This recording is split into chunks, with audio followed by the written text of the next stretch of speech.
Chapter 928. When dusk came, Noah, who had returned to the base camp of Hestia's clan, was greeted with an indescribable silence the moment he stepped through the door. In the living room, Hestia, who had been reading a book, was lying on the sofa and staring at Noah blankly. She had no reaction. Actually, to be more precise, he was looking at the little human girl beside Noah. Baal, who was preparing dinner in the kitchen, also saw the little girl standing beside Noah. He held the spatula in his hand and blinked several times. After confirming that he was not mistaken, he was also stunned. Lily, who was still carrying a huge backpack and wearing a white robe, stood beside Noah nervously.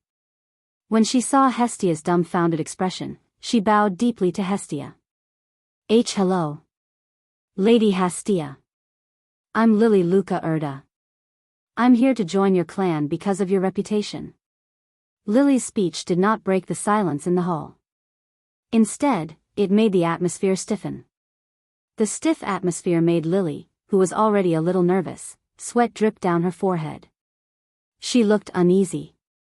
Only Noah was able to maintain his usual calmness, but he also sighed and laughed bitterly.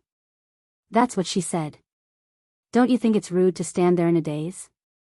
However, this time, even though Noah said that, Hestia and Baal did not react. They were still staring blankly at Lily and did not make a sound for a long time. When the atmosphere was so stiff that it was unbearable, Hestia murmured as if she was sleep-talking. Finally. Lily opened her eyes wide and nervously waited for Hestia to continue. Finally. Baal blinked again with a confused look on his face. Finally. Even Noah was a little confused, scratching his head in confusion. Under such circumstances, tears began to well up in Hestia's eyes. In the end, Noah was still abducted by another girl outside, and even brought that girl home? Huh. Lily was stunned. Huh. Baal was also stunned. Huh. Even Noah could not help but stand there in a daze. He was at a loss for words. At this moment, Hestia threw away the book in her hand and threw herself at Noah with tears in her eyes. No. I won't allow it. Hestia shouted.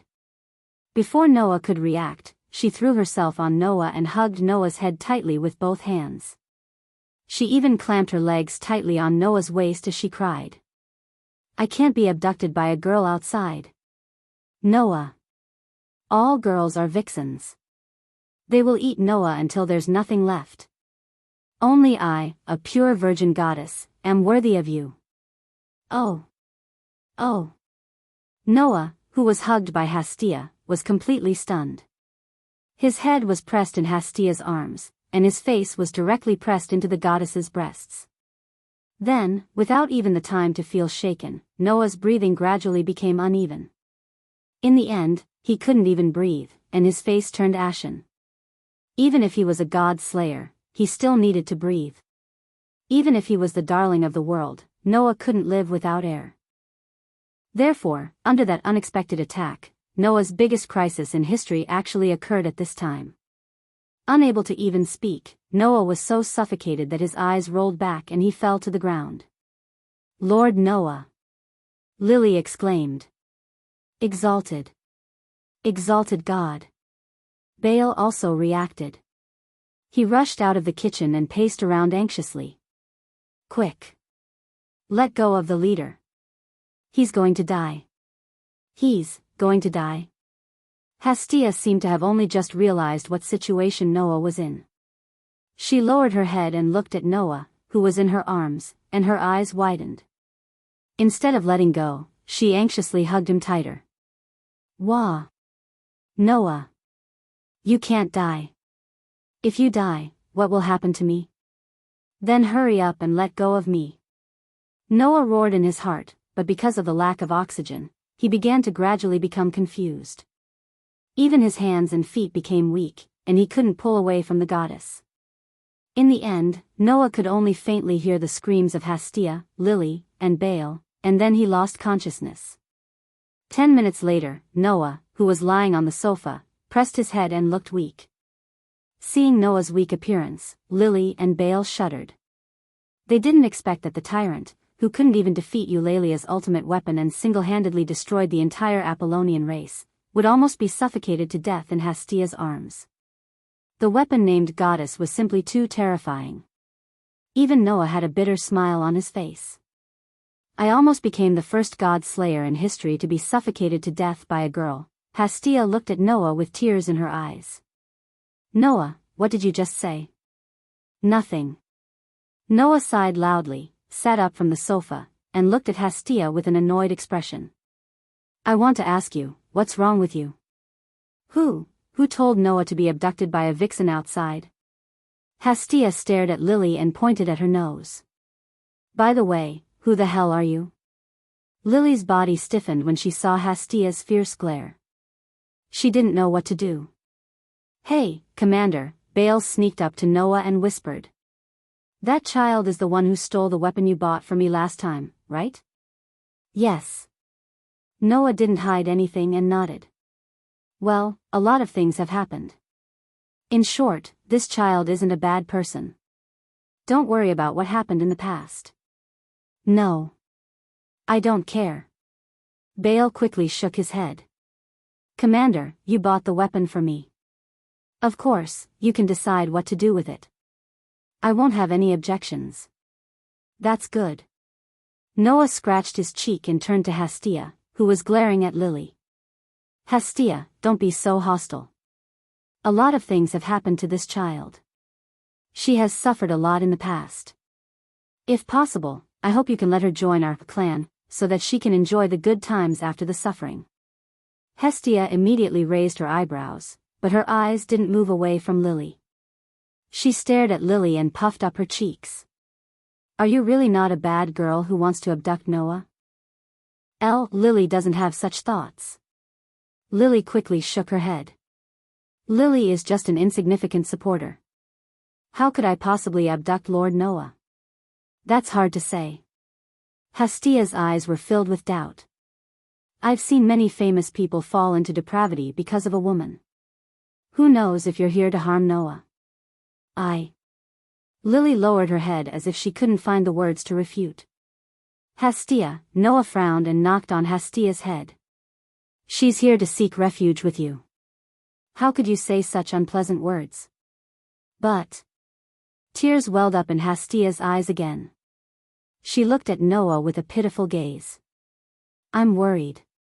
Noah didn't know whether to laugh or cry at Hestia's pitiful appearance. Ever since the war game, Hestia's desire to monopolize Noah had reached a peak. She would follow Noah around at home. Even when Noah came back from outside, Hestia would make Noah tell her everything that happened that day. It was as if she didn't pay attention, Noah would run away and never come back. Noah couldn't do anything about it. Noah also knew that because almost every god outside wanted to poach him into their family clan, Hestia, who treasured Noah, had become extremely sensitive. But there was no need to be so nervous, right? In short, listen to Lily's story first, Noah said to Hestia. You can make a decision after you hear it. Chapter 929. That's it. Lily, who had confessed her past, lowered her head and didn't even dare to look at Hestia. She could only force out her words with great difficulty. Lily knows that Lily is a dirty person. If a dirty little person like Lily joins the Hestia clan, it is very likely that the reputation of the Hestia clan will be damaged, and it may also affect everyone. However, Lily will try her best to not get everyone involved. Please let Lily join the Hestia clan. The atmosphere in the hall became heavy as soon as Hestia finished her words. Your Highness, Baal said through clenched teeth as he looked at Hestia with a pleading gaze. I would also like to ask you to take in Miss Leluca. It was only natural that Baal would react this way. After all, Baal himself had been rejected by many of the clans, leading to his desperation. In the end, he was picked up by Hestia and joined her clan, so he didn't end up on the streets. Compared to Baal, Lily's situation was even worse. Therefore, if Hestia did not take Lily in, then Lily, who was a professional supporter, might end up like Baal and be rejected by all the clans. In the end, she could only end up on the streets. Belle, who didn't want to see others in the same situation as him, pleaded. It was obvious that he sympathized with Lily because they were in the same boat. However, Hestia only crossed her arms and closed her eyes as if she was deep in thought. She did not speak for a long time. Seeing this, Lily's heart became uneasy. Bale didn't dare to disturb Hestia, but his kind nature gave him the courage to do so. Your Highness, please. Before Bale could finish his sentence, Noah, who had been listening quietly, reached out his hand and pressed on Bale's shoulder. He shook his head at Bale. Hestia will make her own judgment. Just wait and see, Roland said. Bale opened his mouth, but in the end, he chose to keep quiet and obediently waited for Hestia's decision. After a while, Hestia opened her eyes and looked at Lily. I understand your situation now. I just want to ask you, after joining our clan, do you still plan to continue doing those dirty things? At this moment, Hestia's eyes seemed to be able to see through all the disguises in the world, which made Lily's heart tremble slightly. Lily knew that she was being tested by Hestia. But that was to be expected. Since Lily had such a criminal record, even if Hestia didn't blame her for what she had done in the past, if Lily continued to do that after joining Hestia's clan, it would be Hestia's fault. Hestia was different from Sumo. Although this little goddess basically did not have much ability, she would treat the children in her clan as her real family and was willing to take on everything for her children. She was much more responsible than Sumo. If Lily continued to do things that would ruin her reputation in the future, Hestia would definitely not allow it. Just like how a parent would never allow their child to steal or rob. Now, Hestia was in such a state. Under Hestia's gaze, Lily couldn't hide her feelings anymore. Because in front of God, the people of the lower realm could not lie. Once they lied, they would be seen through by God in an instant. Therefore, Lily took a deep breath and said the truest words in her heart. In fact, Lily also hates herself for being a dirty person, so Lily will not continue to do that kind of thing. The whole hall was suddenly silent. Hestia's eyes stared closely at Lily's eyes, and after a while, she said so. Then, if you do it again, what should I do? That won't happen, Lily said firmly. Lily will never do that kind of thing again. The moment he finished speaking, silence spread throughout the hall once again. Both Hestia and Lily remained silent. They kept looking at each other and didn't move their eyes away. Finally, Hestia nodded. I understand. In that case, I will allow you to join my clan. Hearing this, Lily abruptly raised her head and revealed a pleasantly surprised expression. Not only Lily, but even Bale was beaming with joy. But Hestia's expression suddenly became fierce. You must not have any ideas about Noah. Lily's eyes widened at Hestia's warning.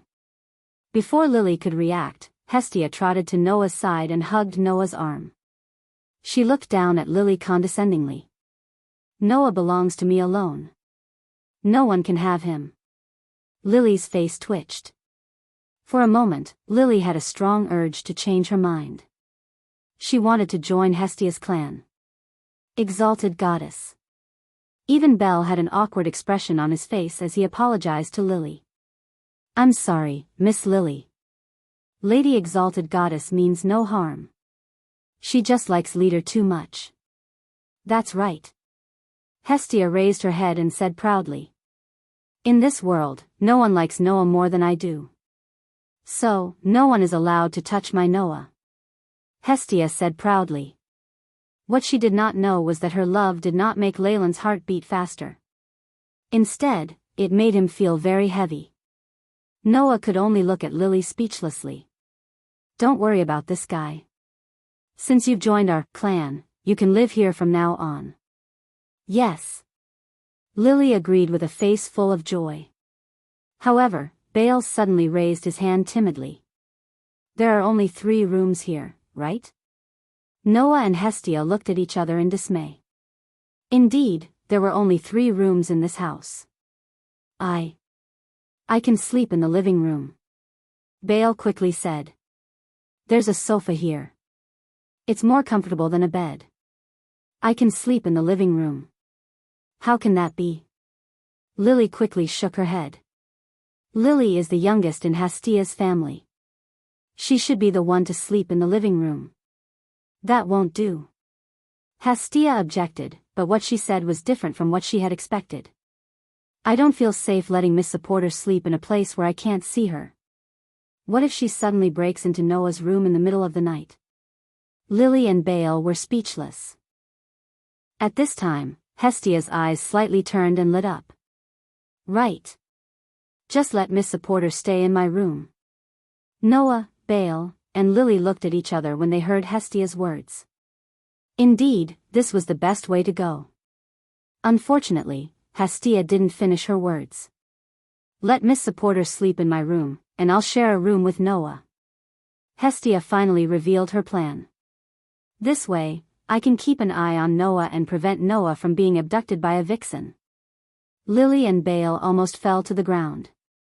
Even Noah felt weak all over. Is this Lolita goddess thinking about such nonsense all day long? That's enough, Noah said helplessly as he rubbed his temples. I'll let Lily sleep in my room. What? Hestia, Lily, and Bale were stunned. Then, they all cried out in surprise. Eh. When Noah heard their cries, he knew that they had misunderstood. What are you thinking? Noah rolled his eyes. I'm planning to go to the dungeon depths again tomorrow, so I won't be back for a while. That's why I let Lily sleep in my room. Hearing this, Hestia, Lily, and Belle finally let out a sigh of relief. An expedition to the deeper levels of the dungeon? Hestia asked worriedly. Is there a problem? It's not the first time I'm going to the dungeon depths. Noah rubbed Hestia's head. How could there be a problem? Hestia nodded and looked at Noah. Then you have to be careful. Don't worry. Noah smiled and nodded. Lily and Bale were envious. Entering the dungeon depths. Ordinary adventurers couldn't go to the dungeon depths. When would they be able to enter the dungeon depths? Noah's thoughts started to wander. It was time to leave this world. Chapter 930. On the 17th floor of the dungeon, Noah walked into the vast cave that led to the 18th floor, which could give birth to level 4 Goliath. After a few days, he entered the cave again. The last time he fought with level 4 Goliath and level 5 Goliath, it became bumpy and battered. The scene had been restored to its original state. The dungeon originally had an automatic repair function. Otherwise, the monsters born from the walls, floor, and ceiling would leave traces every time they broke free from the shackles of the rocks. Then, the entire dungeon would have been riddled with holes. Hence, Noah wasn't surprised at all when he saw that the cave was still intact. He only turned his gaze to the huge wall that could give birth to Goliath. Looking at the wall that was as smooth as ice, he rubbed his chin. It seems that this time, the level master will not violate the rules and appear. According to the rules of the dungeon, the birth time of the level master must be 1 or 2 months after death. The reason why the second Goliath appeared immediately last time and was upgraded to level 5 was entirely because Noah used divine power without permission and attracted the rejection of the dungeon. Now that Noah had entered in a well-behaved manner, it naturally wouldn't cause any abnormalities. If that's the case, I can also give it a try here. With such a sentence, Noah took out a piece of parchment. Noah Dole LV. 3 power, SSS, 1761, SSS, 2000, durability, SSS, 1775, SSS, 2000, dexterity, SSS, 1763, SSS, 2000, agility, SSS, 1778, SSS, 2000, magic, SSS, 1750, SSS, 2000, mystery, H magic guide, I magic, skills, protection from the world, permanent skills. Equivalent to luck. Events that had a direct relationship with luck would eventually lead to the most favorable results. This morning, before Noah left the base camp of Hestia's family, Hestia helped Noah to update his ability value. After this period of twists and turns, Noah finally accumulated the proficiency of the basic ability to the maximum and could continue to upgrade to the next level. In the morning, Hestia also said that Noah had killed level 4 Goliath and level 5 Goliath, which was enough to upgrade. Noah could be upgraded to level 4. However, Noah did not let Hestia help him upgrade. This time, Noah had to do it himself. Since I found out that divine power not only reacts to authority, but also to grace, I have always had this idea. Noah held the parchment that recorded his ability value. Perhaps, I can also upgrade my ability value by myself. Who knows? This was not a baseless claim. This was because Noah's divine power was derived from a drop of God's blood that Hestia had dropped into Noah's body. Noah's mana source had absorbed a trace of the divine power and derived his divine power from it. Then, divine power should be able to play the same role as divine blood. Of course, that did not mean that when Noah used divine power, his blood would become divine blood. However, Hestia's divine blood had already been dripped into Noah's body and was absorbed by Noah's body. Then, using the energy extracted from Hestia's divine blood to draw out the divine blood in his body, it might have the same effect as Hestia herself dripping her divine blood on Noah. This was Noah's idea. During this period of time, the reason why Noah did not hurry to leave after obtaining the world fragment was because he wanted to learn the sacred script and master the method of upgrading his ability value with divine power. Otherwise, once he left this world, without Hestia, Noah would not be able to upgrade his ability value. That won't do. Noah suddenly smiled. God's grace is of great help to me. In fact, from the perspective of the improvement in strength, Noah's improvement brought by God's grace was really nothing much. After all, Noah had the authority that could rival divine power, and the gate of Babylon that was not inferior to that authority in the slightest. Compared to the power of authority and gate of Babylon, the improvement that God's grace brought to Noah was really nothing. However, the grace of God could continuously draw out the possibilities in Noah's body. At present, the grace did not bring much improvement to Noah, but when he reached LV5, LV6, LV7 or even LV8, how much improvement would it bring? If there was no end to the improvement, then how much improvement would it bring? This was one of the reasons why the grace was valued by Noah. The second reason was that the grace brought 3 aspects of development: ability, skills, and magic. For example, the mystery that could cause miracles, or the magic that could increase the power of magic, and so on. These development abilities were very useful. Coupled with the discovery of skills and magic, as long as he could obtain a powerful skill or magic, it would be a profit for Noah. Then, there was the last and most important reason. That was one of the basic abilities, the durability, which would bring unimaginable benefits to Noah. This ability was mainly used to improve the body's ability to resist attacks, the ability to reduce physical damage, and the ability to bear the burden of the body. Don't forget, when Noah used the authority, once he used 2 avatars, not only would his magic power enter a state of intense consumption, but his body would also bear an unimaginable burden. Now, Noah had an unlimited source of magic power, so his magic power was no longer a problem. If he could increase the durability, then he could greatly extend the time he could use 2 avatars at the same time. In this way, when the durability ability was increased to the extreme, it would not be a dream for Noah to freely use all 10 avatars. Of course, using avatars at the same time would also bring a burden to the spirit. But Noah's soul was originally very strong, and the strength of the spirit, which was directly linked to the soul, would also continue to increase. Considering from this point of view, it could be understood how much the grace would help Noah, right? With such expectations, Noah closed his eyes, and his mind was immersed in the source of magic power in his body. With a move of Noah's mind, the dark hole-like source of magic power began to spin, and instantly turned into a source of divine power. Then, Noah controlled the divine power in the source of divine power, and let the divine power flow through his body. At this moment, Noah felt the ability value on his back emit an amazing temperature. Immediately, Noah poured the divine power into the ability value on his back in one breath. Clang! Outside, Noah's back suddenly bloomed with a blue light, illuminating the whole space. Immediately after, Noah's mind entered a dreamlike state. It was as if he was constantly sinking into the depths of his body, discovering some bright specks of light. Noah's mind was shocked, and without hesitation, he used his mind to wrap up those spots of light, and led them into his body. Suddenly, on Noah's back, the hard-to-understand text began to jump, and gradually changed. After an unknown amount of time, the text followed the blue light and disappeared into Noah's back. At the same time, a wave of information followed the flow of divine power in Noah's body, and rushed into Noah's mind. Noah Dole LV.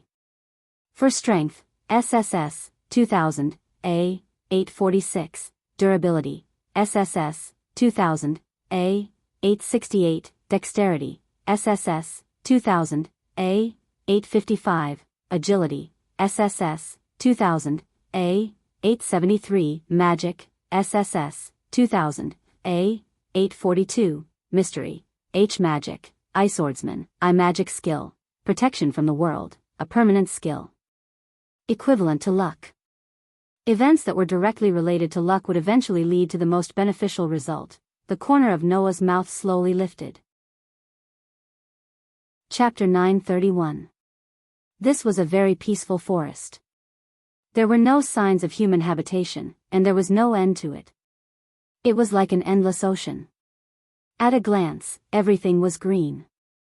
In this tranquil forest, a small stream slowly flowed from afar.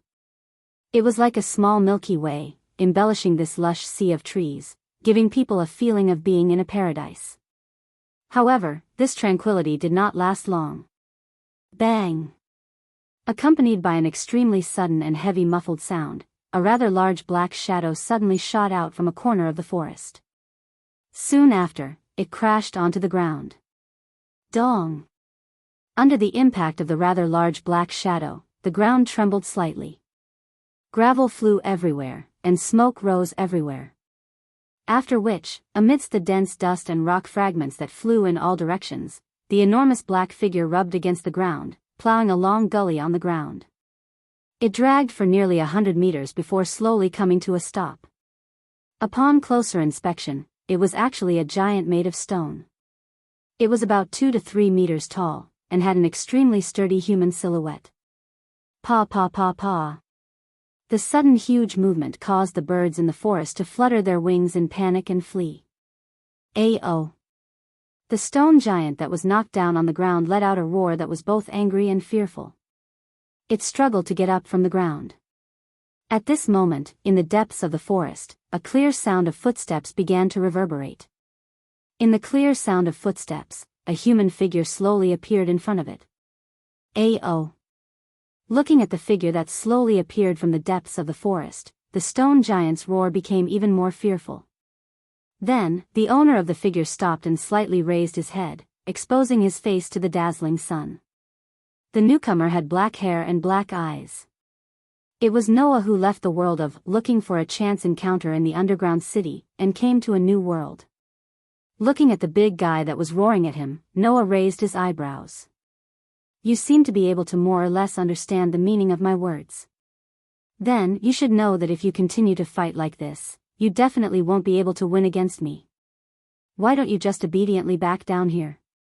The stone giant seemed to be able to more or less understand the meaning of Noah's words. A pair of hollow eyes stared at Noah. A long while later, it finally emitted a roar that was filled with unwillingness. It took heavy steps and gradually retreated into the depths of the forest opposite of Noah. Seeing this, Noah let out a sigh of relief and laughed bitterly. What a strange world. It had already been half a day since Noah had come to this world. During this half a day, Noah felt as if he had returned to the time when he entered the deep mountains and forests for cultivation. It was almost impossible for him to have a moment of peace. As for why, it was because there seemed to be many unknown creatures in this forest. When Noah entered this world, he appeared in this forest. Then, after spending half a day, Noah was looking for a way out of the forest. In the end, as he was unfamiliar with this place, naturally it was not so smooth. If he simply wanted to leave the forest, there were many ways to do so. However, The unknown creatures in this forest would come out from the surroundings from time to time and cause various disturbances to Noah. At the beginning, Noah was found by a flame-like creature that could float, move, and even make sounds. It was obvious that it had life and consciousness. It seemed to be deliberately luring Noah and continuously led Noah into the depths of the forest. In addition, there were birds that could summon fog, flowers that emitted poisonous gas, small lizards that crawled in the dark, and even trees that walked on their own. Moreover, they seemed to be deliberately trying to mess with Noah. In various ways, Noah was badly battered, which was why Noah was still unable to find a way out of the forest. Most importantly, there seemed to be many powerful creatures in this forest. For example, the stone giant just now. According to the monster classification that Noah encountered in the dungeon in the previous world, the stone giant was at least level 3, which was much stronger than the Minotaur. Unfortunately, for an opponent of this level, even though Noah had just arrived in this world and had not reached the point where he could use his authority, he could still easily deal with it. After all, before leaving the previous world, Noah had updated his ability value on his own and raised it to LV4. Moreover, his all-around strength value had reached stage A. To put it bluntly, the current Noah, even if he did not use enhancing magic, with the level 4 bonus and the 4 basic ability enhancements of strength, durability, dexterity, and agility, he could definitely compete with Hercules, the berserker, and not be at a disadvantage. If he used enhancing magic, he could directly crush Hercules without any suspense. Wasn't it easy to deal with a LV3 stone giant as easy as it could be? Of course, the stone giant that was equivalent to LV3 was the strongest creature that Noah had encountered in the past half a day. The rest of the creatures were equivalent to LV2, and there were even creatures equivalent to LV1, but they were all dealt with by Noah with one hand. However, after being messed up by these inexplicable creatures, Noah had completely lost his direction and could not find a way out. If possible, I don't want to use the treasures and items in the treasure room for the time being. Who knows what kind of world this world will be. If I were to usher in the same situation as the last time when I casually used divine power in the underground city, then the loss would outweigh the gain. Noah rubbed his temples. If there is really no other way, then I will use the treasures and items in the treasure room. For now, let's see if I can find a way out by myself. After making up his mind, Noah looked around. Although he could not see with his eyes, with Noah's excellent sensing ability, he could still sense that there were many creatures hiding in the surrounding forest. These creatures were the same as the ones that deliberately led Noah to get lost. They had been waiting for an opportunity to move and were ready to attack at any time. However, Noah did not feel any malice from these creatures. He reckoned that these creatures were just pranking Noah and deliberately leading Noah to get lost. Although they are not harmful, aren't they too mischievous? Noah sighed. If that's the case, it will be difficult to deal with them. What a pity. After saying that, Noah raised his awareness to prevent himself from being led astray by those inexplicable creatures. At the same time, he expanded his sensing ability. Noah's sensing ability was not a scouting ability. It was similar to a sixth sense. Of course, this ability could not be used to scout, but it could be used to detect the aura of any creature. If he could find the aura of a human in the forest, then Noah would be able to walk out of the forest. However, the range of Noah's sensing ability was not very wide. At most, it could only expand to a range of tens of meters with him as the center. Therefore, at the same time that he expanded his sensing ability, Noah had to keep moving around to be able to scout. Just like that, Noah continued to scout in the forest with all sorts of strange creatures. In the blink of an eye, the sky was gradually turning to dusk. No, there's no other way. In a corner of the forest, Noah finally gave up on self-reliance. Let's try using the relic and tools in the treasure room. As soon as he made this decision, before Noah could open his treasure room, a faint sound came into Noah's ears from the direction of the forest. Noah was slightly startled, then his eyes lit up. A human voice? It was indeed a human voice. Although it was very weak, Noah heard it. I hope it's not those mischievous creatures. Noah walked in the direction of the sound. Not sure if it was because Noah walked in the right direction, the trees in front of him began to decrease and his vision became wider. Not long after, a building appeared in Noah's vision. Chapter 932. Looking at the building that suddenly appeared in front of him, Noah almost couldn't believe his eyes. This was because the building in front of him was too luxurious. Not only was there a pure white wall like a city wall, but there was also an extremely beautiful courtyard inside the wall. Several exquisite minarets were located in several directions, making the building look like a palace. It was quite luxurious. The luxurious building seemed to have been specially designed with a lot of effort. The surroundings were filled with plants to beautify the environment, and there was also a fountain. In front of the building, there was a river flowing with clear water. On the river, a bridge was built on top of it, connecting the entrance of the building to the road in Noah's direction. Of course, if the building was just too luxurious, Noah wouldn't be so surprised. However, in such a forest with all kinds of strange creatures, there was actually such a luxurious building, which was really surprising. The faintly discernible sounds that Noah heard came from inside the building. From where Noah was looking, he could even see that inside the building, there were some girls in pure white uniforms chatting and laughing while taking a stroll in the beautiful courtyard. Uniforms? Noah was really surprised. Could it be that it's a school? After being surprised, Noah began to ponder. It seems that the breakthrough of this world is here. As long as it was a place with people, he would be able to obtain information. Although the luxurious building in front of him was located in an inexplicable forest, which made Noah feel more or less strange, looking at the atmosphere inside, it didn't seem to be a shameful place. However, since this building was built in such a place, it's very likely that it was built to isolate people. There are things that ordinary people can't come into contact with. Just like Audiobook Academy, which is researching surpassers, it's best not to barge in openly. Noah couldn't help but feel helpless. In the end, I still have to use it, don't I? After saying that, Noah extended one of his hands to the side. Buzz! A golden ripple directly fluctuated in the space next to Noah. It was like a ripple on the surface of the water, suspended there. Noah directly reached his hand into the golden ripple and took out a helmet from it. To be precise, it was a helmet-shaped hat that looked like a helmet. Although this hat didn't have any combat effect, it was still a treasure. Almost everyone knew that Hades, the king of the underworld in Greek mythology, had a helmet that could make him invisible. This was Hades' helmet of invisibility. Its only ability was to hide the wearer's body so that no one could discover the wearer's existence. Even smell and sound could be eliminated, achieving the effect of complete invisibility. I've lived for so long, but I've never tried to become invisible. Suddenly, Noah's of course. Buzz! In the next moment, Noah's figure slowly disappeared amidst the tremors in the air.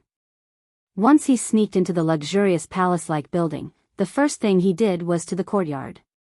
Around him, there were girls in pure white uniforms, chatting and laughing as they passed by. Each of the girls had the temperament of a lady from a wealthy family, which made Noah extremely curious. Why would such a group of girls stay in such a luxurious building in the forest? Could it be that this is the same place as Audiobook Academy? With such doubts and curiosity, Noah walked forward aimlessly while carefully listening to the conversations of the girls around him. Hey, did you hear? The fire cat and the ice demon from the crow class are fighting in class again? Why is it the two of them again? They quarrel like that every day. How dare they call themselves aristocrats? That's why I can't stand those outstanding problem children in the crow class. After all, one is an elf user from a declining aristocrat, and the other is a lady from a rural aristocrat. It's natural that they don't have good manners. That's true. While saying this, those young ladies with noble temperaments brushed past Noah, who couldn't be seen at all. Noah knitted his brows and mocked them. Don't worry, you're just a bunch of young ladies. No matter how much of a lady from a wealthy family they are, mocking others behind their backs is nothing more than a group of lowly girls. However, from the conversation of the girls, Noah was able to glean a few pieces of information. First, this was indeed a school, or at least it had the same nature as a school. Otherwise, there would not be such a name, Crow class, which was obviously used to differentiate between groups. Secondly, there seemed to be some aristocrats among the students here. Lastly, there was a term that Noah was rather concerned about. Elf user? Noah muttered. What kind of existence is that? After suppressing these doubts deep in his heart, Noah continued walking. It had to be said that this place was really big. The courtyard alone was enough to build a normal school, let alone a real school, which was ridiculously big. Perhaps it was because it was already dark, but the number of people gradually decreased. This made Noah unable to obtain much useful information from the conversations of the people here. However, Noah snuck into some of the buildings and saw something similar to a classroom, which made him even more certain that this was a school. However, for some reason, the interior environment of the building here was very strange. The stairs were crisscrossed. The corridor had many turns and forks. From time to time, some incredible creatures like the ones in the forest outside would pass by the corridor. Sometimes, they were beast-like creatures. Sometimes, they were creatures filled with a magical atmosphere. Sometimes, they were creatures like will-o'-the-wisps. Sometimes, they were creatures like balls of light. Walking in such a place, it was extremely easy to feel as if one had entered a fairy tale world. The feeling was as if this was not a place where humans should live, but a place where those wonderful creatures should live. Noah, who almost got lost again, finally walked out of those strange buildings with a distressed face. I don't understand, every time he enters a new world, Noah generally needs to spend a lot of effort to obtain information about the world. For Noah, this is undoubtedly the most difficult stage. After all, if he doesn't first understand what kind of world the current world is, then he will be limited everywhere and can't move freely. If this world also has a world will like Gaia and Alea to help, Noah can only leave such a useless hope and continue to walk here. At this time, from one of the buildings, a person walked out. It was a tall woman who wore a red suit similar to that of an office lady. She had long grayish-silver hair and a seductive face full of mature charm. She also wore a pair of small glasses on her face. She looked to be a woman in her 20s or 30s. Noah's outstanding sensing ability allowed him to sense an unusual aura from this mature woman, causing him to stop in his tracks and stand there. Then, the mature woman slowly walked past Noah, her high-heeled shoes making loud sounds as she walked past him. It was at this moment that the mature woman stopped her footsteps. At the same time, Noah narrowed his eyes.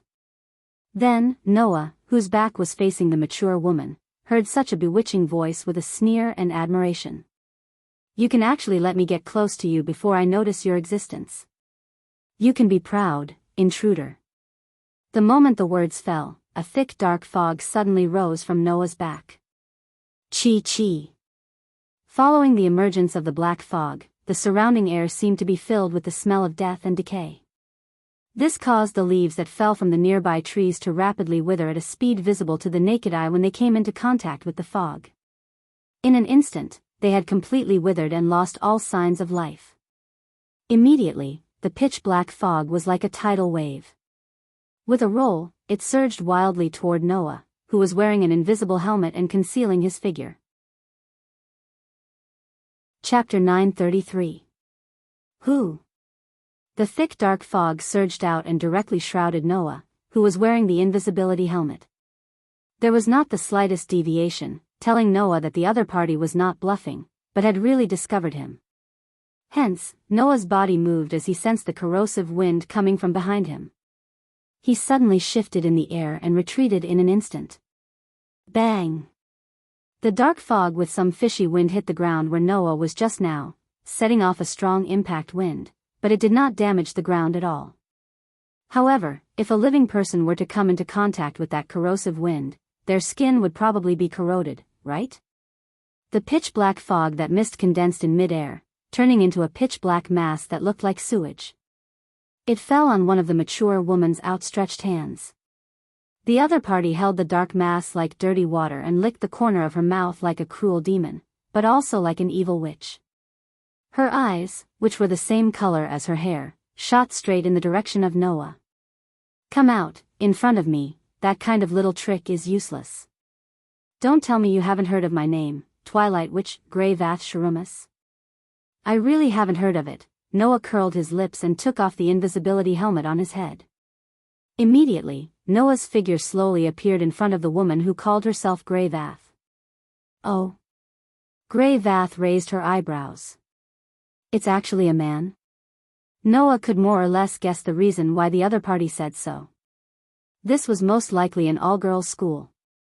Because, from the beginning to the end, Noah did not see a single man here.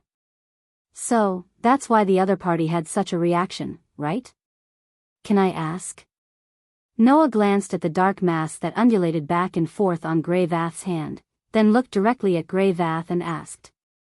How did you find me? The concealment ability of the invisibility helmet was superb. Otherwise, it wouldn't be called a precious artifact. Not only could it completely hide the wearer's figure, but it could also eliminate smell and sound.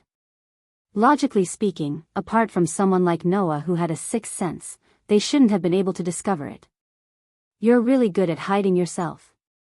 Even I only noticed you after I got close to you.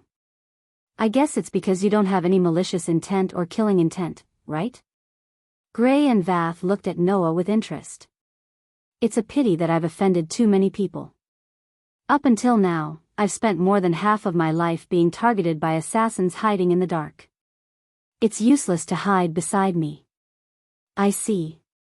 Noah shrugged and tossed the helmet of invisibility away, allowing it to be swallowed up by the golden ripples that suddenly appeared above his head. Grey Vath, who had been observing Noah, saw this scene and the interest in her eyes grew stronger. You seem to have some interesting things. Thanks for the compliment, Noah said unhurriedly.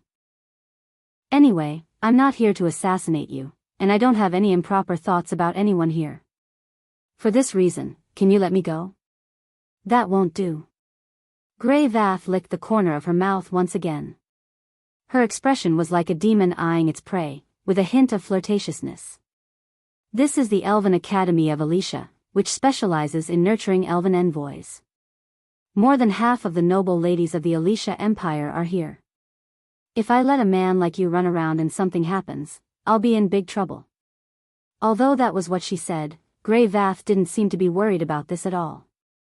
Instead, she smiled sweetly as if she was interested in Noah. So, young man, you should stay.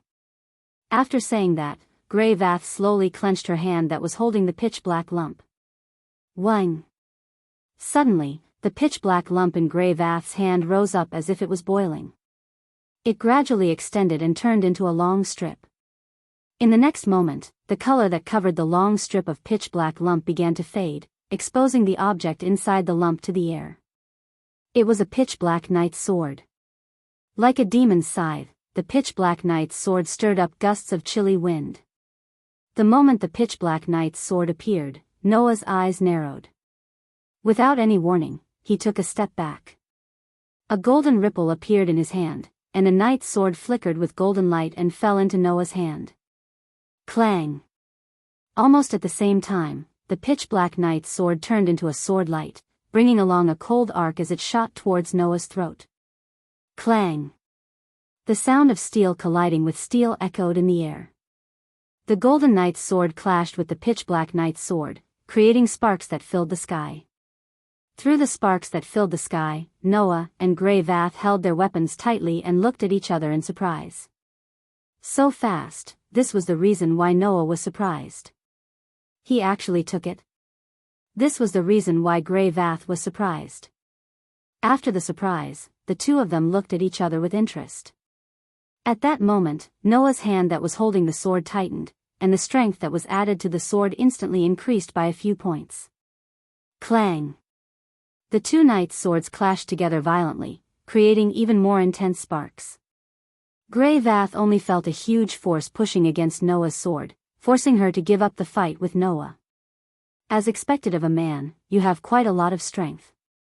After saying this, a phosphorescent wave of air burst out from Grey Vath's body, and poured into the pitch-black knight's sword through Grey Vath's hand. Clang! The pitch-black knight's sword burst out with a dense black light, turning into sword shadows that slashed towards Noah's body like lightning. When the phosphorescent wave of air burst out from Grey Vath's body, Noah became a little more serious. This was because although Noah didn't know what the phosphorescent wave of air that surged from Grey Vath's body was, it gave Noah the feeling that it was very similar to magic power, divine power, and other supernatural and mysterious powers. It was very likely that it was also a kind of energy used to activate some kind of power. As this thought flashed through his mind, the knight's sword in Noah's hand suddenly soared to the extreme. Like a misty cold light, like a fierce electric light, with an unparalleled momentum and a heart-palpitating speed, it directly enveloped Grey Vath's sword's shadows. Clang, clang, clang, clang. All of a sudden, the sound of metal clashing rang out one after another. In the vast courtyard, two black shadows kept colliding, unfolding a dazzling sword dance. Noah's strength was overwhelming. After all, with his level raised to LV4 and his all-around strength raised to A stage, Noah's physical ability was now able to confront Hercules, who used to be a servant. With Grey Vath's tall and slender figure, it was estimated that she would be crushed by Noah's strength at the moment of contact. However, facing such a Noah, Grey Vath faced him head-on without fear, swinging a whirlwind of slashes. Grey Vath's strength didn't change. However, relying on the unknown phosphorescent power fluctuating around her, the knight's sword in Grey Vath's hand repeatedly bloomed with light, as if she was relying on the weapon to trigger a powerful force. Facing Noah, who was swinging his sword like a storm, she gathered all the power of the weapon to deflect the slashes that could split mountains and split rocks. If not, Grey Vath would definitely be defeated in an instant. As a result, Grey Vath's every attack contained almost all of her strength. If Grey Vath was a whirlwind, then Noah was a storm. Undoubtedly, his body that wasn't very strong showed an overwhelming sense of existence. Undoubtedly, the sword strikes that seemed to be light fell like meteorites. Over time, even with the support of the unknown power, which made the weapon burst out with a powerful force, Grey Vath gradually began to be unable to hold on and retreated. Chapter 934. Clang, clang, clang, clang. The sounds of swords and halberds continued to vibrate in the air. It was like an echo that continued to reverberate. In the vast courtyard, the bright sword light and the pitch-black sword light repeatedly clashed, setting off gusts of wind and sparks. It was dazzling. However, if one observed carefully, they would definitely be able to discover it. As time passed, the pitch-black sword light began to gradually slow down, while the resplendent sword light seemed to be at ease. Not only did it not weaken in the slightest, its strength and speed even increased, causing every slash to turn into a heavy blow that was not the slightest bit weaker than a meteor, shaking the ground to the point that it began to burst out pieces of gravel. In fact, Noah had indeed been merciful. Otherwise, with Noah's current ability value that was comparable to that of Hercules, even if he couldn't instantly kill Grey and Vath, he could at least end the battle faster. The reason why he didn't do so was because he didn't want to hurt Grey and Vath, and cause the relationship between them to be irreconcilable. No matter what, Noah was the one who had invaded the Elven Academy of Alicia Elves. The one who was in the wrong was definitely not Grey and Vath, but Noah. However, Grey and Vath's strength was indeed above Noah's expectations. Grey and Vath's swordsmanship wasn't inferior to Noah's at all. It was only because the difference in physical ability was too great that she fell into such an obvious disadvantage. It was just like when Noah went up against Hercules. However, Grey and Vath had a kind of power similar to magic and divine power. This kind of power seemed to be used to activate the weapon in her hand to display amazing power. This was why Grey and Vath, who were much weaker than Noah in terms of physical ability, could last until now. The weapon in her hand was transformed from the pitch-black mass. If Noah wasn't mistaken, that pitch-black mass was the same as those incredible creatures that Noah encountered in the forest outside and in the buildings in this academy. In other words, Grey and Vath had such a degree of power because of her amazing swordsmanship, and the weapon that was transformed from an incredible creature was another important reason. In this academy, Noah had heard the term Elven Envoy more than once from the conversations of the students. Grey and Vath had also said that this academy was dedicated to cultivating Elven envoys. Then, Grey and Vath should be the so-called Elven Envoy, right? That incredible creature that could transform into a weapon and play around with Noah in the forest should be the so-called elves, right? And the inexplicable power that surged around Gray and Vath constantly activated the weapon of the elven envoy. Could it be the source of the envoy's power? If a magician wanted to use magic, he had to consume magic. Then, if this so-called envoy wanted to use the weapon transformed from the elven envoy, would he also have to consume that kind of power? Noah, who had various guesses in his heart, suppressed the thoughts in his heart while waving his sword as fast as lightning. Clang! A clashing sound that was louder than before rang out. For this blow, Noah used his full strength under the state of LV4. Gray and Vath, who were struggling to hold on, were completely blown away by this lightning-like blow even though they blocked it. Their figure bounced into the air, and before landing on the ground, it took a lot of effort for them to adjust their body and land on the ground. The whole place suddenly became quiet. Gray and Vath slowly raised her head and looked at Noah without the previous calmness on her face. There was only unconcealable solemnity and a bit of a bitter smile. It's really surprising. I didn't expect that I couldn't even deal with someone who isn't even an envoy. Am I really old? Old? Noah had a strange look on his face. Gray and Vath's appearance, although they couldn't be said to be very young, they should be around 20 or 30 years old, right? They were far from being old, right? Later, Noah realized how superficial his thoughts were. Young man. Gray and Vath looked at Noah and asked, "What's your name?" Noah. Noah hesitated for a moment, then said his name. Noah Dole. Dole? Gray and Vath frowned. I've never heard of your surname. Is it a fake name? I'm sorry. Noah shrugged. This is my one and only name, my real name. Gray and Vath stared into Noah's eyes, but could only see the calmness in those dark and deep eyes. Your eyes don't look like you're lying. Gray and Vath's expression relaxed a little. Okay, I believe you. At this moment, a commotion began. Over there. The fighting sounds just now came from there. Quick. Let's go and see. Along with the commotion, a series of messy footsteps began to sound. Noah could see that not far away, some people carrying lanterns were rushing over. Seeing this, Noah frowned. This is a bit troublesome. Gray and Vath naturally noticed the commotion. She stood up, and the black long sword in her hand turned into a black mist and disappeared into the air. Then, Gray and Vath said to Noah, "Follow me." Noah was stunned. You don't want to be discovered, do you? Gray and Vath turned around. Although there shouldn't be a problem with me around, I don't know where you come from, and I don't know why you're here. It's impossible to explain to the knights.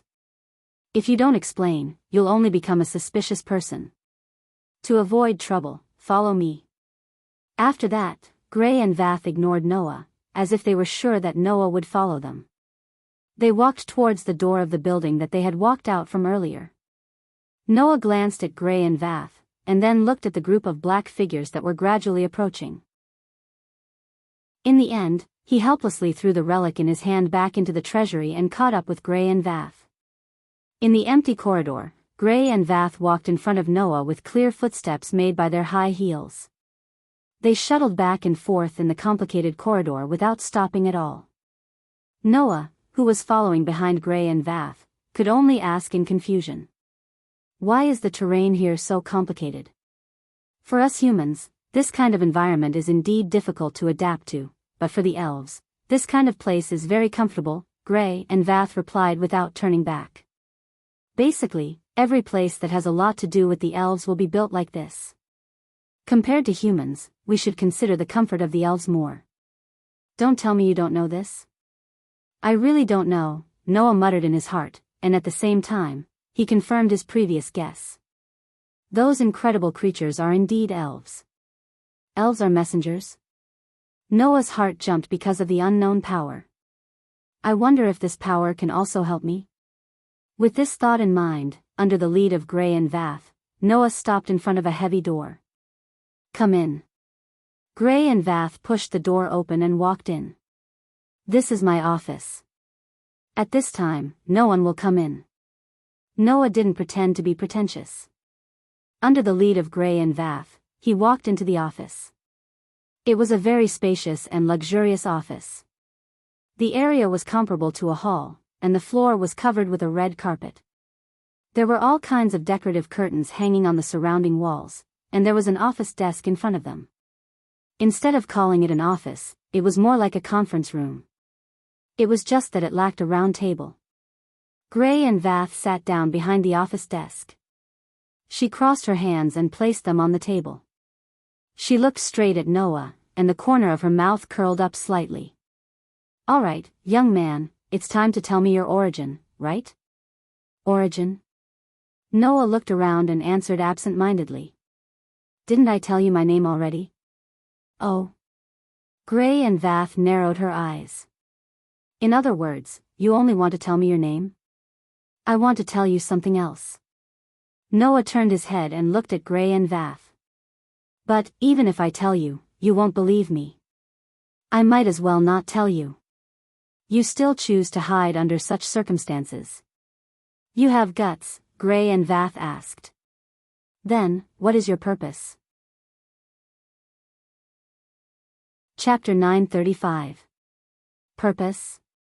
Under the gaze of Gray and Vath, Noah let out a bitter laugh. "If I said that I came here because I lost my way, would you believe me?" "Lost your way?"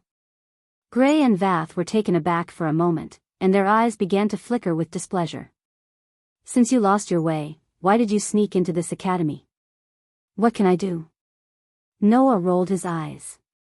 "An academy built in the depths of the mountains and forests. No matter how I look at it, it's suspicious. If there's something shameful here, why would I stupidly barge in through the entrance? Wouldn't that be asking for trouble?" "Oh. You're really bold, aren't you?" Gray and Vath's smile became unfriendly. "You actually said that the elven forest that is connected to the elemental elves' world is deep in the mountains and forests. You even said that an academy built to train elven users is shameful for being located in the elven forest. If your words were to spread, you would probably be condemned by the entire continent and the elves." Speaking of this, Gray and Vath's gaze towards Noah became more and more thought-provoking. "Or are you saying that you don't even know the basic knowledge that everyone in the continent knows? You don't even know about the existence of elves and elven users? Are you a suspicious person?" At this moment, Gray and Vath's gaze was filled with coercion, as though they were a judge who wanted to force a criminal into a corner. Facing Gray and Vath's coercive gaze, Noah's expression remained calm, but he secretly sighed in his heart. Sure enough, was he exposed? In order not to arouse suspicion, Noah tried his best not to ask any questions. However, Noah only had a rough idea about elves and elven users based on his own guesses. He didn't know much about them at all. Here, the elves weren't the magical races in the world of looking for a chance encounter in the underground city. They had sharp ears, outstanding looks, and pure hearts. They would never be touched by people they didn't approve of. Instead, they were another kind of incredible creatures. This kind of creature seemed to be able to establish some kind of strange relationship with the humans in this world. It could even transform into the weapons of the humans who had an extraordinary relationship with it, allowing the mere existence of an ordinary human to display the power of an adventurer who had received a favor. These humans who could enslave elves seemed to be called elven users. And in order to enslave those inconceivable creatures called elves, it seemed that some kind of energy similar to magic and divine power was required.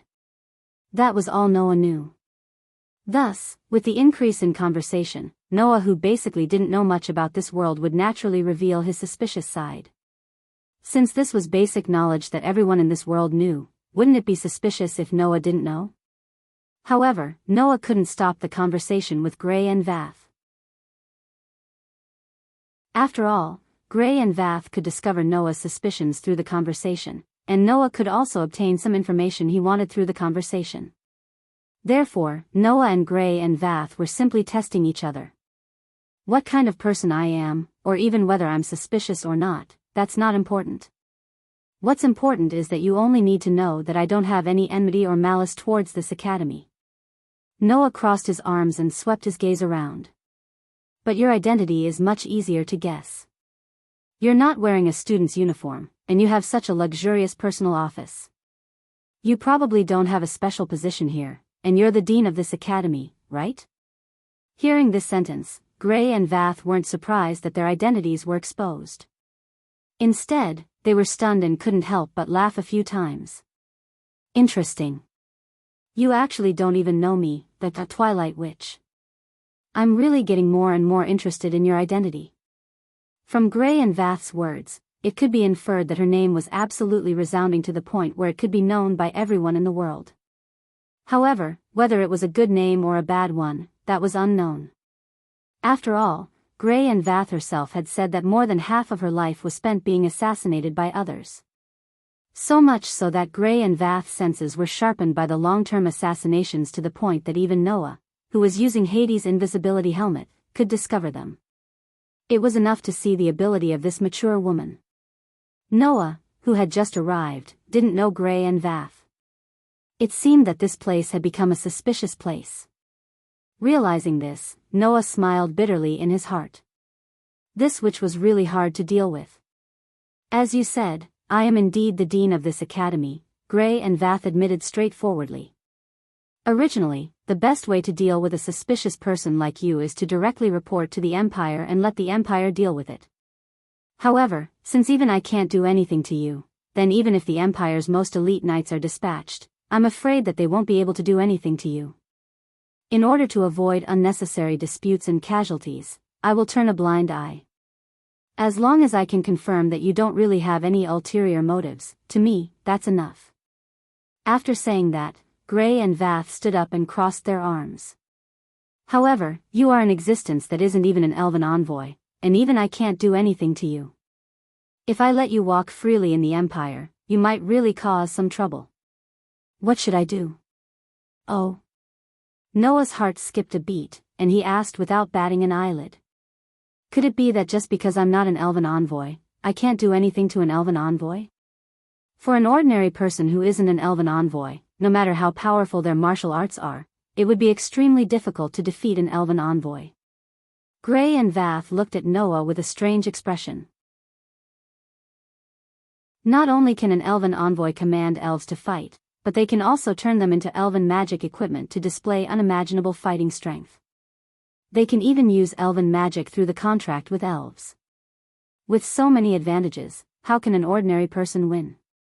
You don't even know this? Then how can you be sure that I'm not an elven envoy?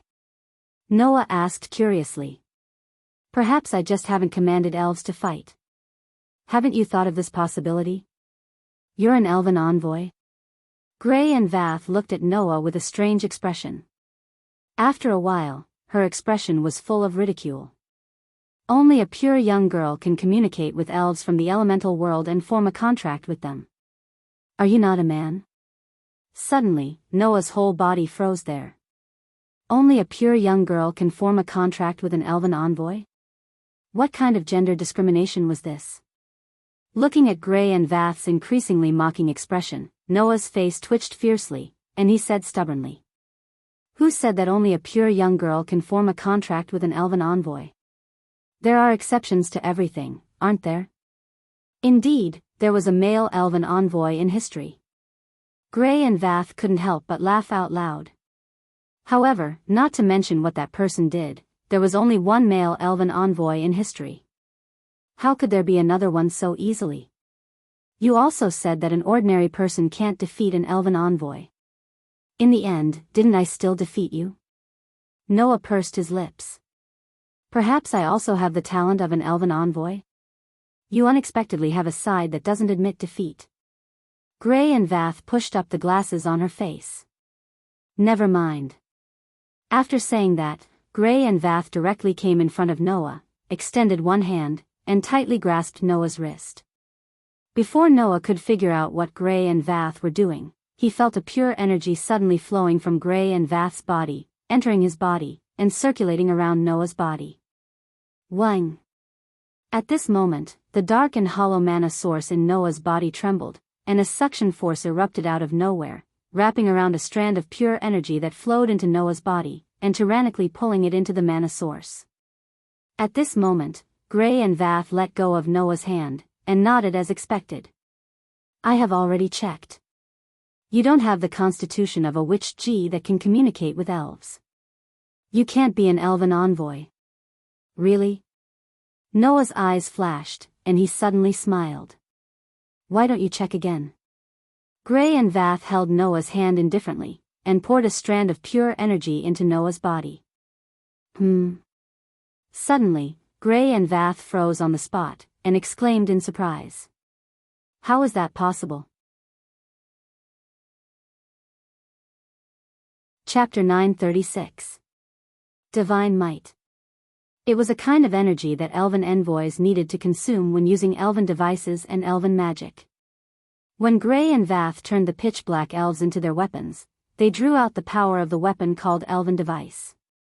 They were able to produce energy similar to the phosphorescent energy hovering around Noah. This was the power called divine might. Noah's guess was correct. Just like magicians needed to consume magic power when using magic, elven envoys also needed to consume energy called divine might when using elves in this world. Naturally, without divine might, they wouldn't be able to use elves and become elven envoys. When Gray and Vath checked Noah's body, because Noah didn't have divine might, they couldn't find any talent to become an elven envoys. However, that didn't mean that Noah didn't have the talent to become an elven envoys. It was just that Noah didn't have divine might and couldn't become an elven envoys. But just now, when Gray and Vath poured the energy called divine might into Noah's body to check whether Noah had the talent to become an elven envoys, Noah's mana source absorbed traces of divine might from Gray and Vath. It must be known that Noah's mana source was able to absorb and memorize all kinds of energy that were different from magic power that entered his body and had the ability to transform them into this kind of energy. In other words, in that instant, Noah had the ability to transform the source of mana into the source of divine might. Under such circumstances, Noah had already guessed that using elves required some kind of energy similar to magic power and divine might. When Gray and Vath said that he didn't have the talent to become an elven envoys, he immediately transformed his mana source into divine might. Thus, Gray and Vath, who had once again poured divine might into Noah's body, were really surprised this time. You. Gray and Vath let go of Noah's hand, their eyes becoming uncertain. How could that be? What's wrong? Noah said with a faint smile. Do I really not have the qualifications to become an elf envoy? In fact, Noah had already gotten the answer from Gray and Vath's behavior. The main reason he said that was to return the favor to Gray and Vath for mocking him earlier. However, what Noah didn't expect was that Gray and Vath's reaction was a little different from what he had imagined. Although she was surprised, or even shocked, Gray and Vath looked at him with uncertainty in their eyes and fell into deep thought. If that's the case, it might work. Noah couldn't help but frown at the unexpected reaction of Gray and Vath. What was this Gray Vath doing? Are you surprised that I have the talent to become an elf envoy? Noah asked with a frown. Since there has already been a male elf envoy in history, it shouldn't be a big deal for another one to appear, right?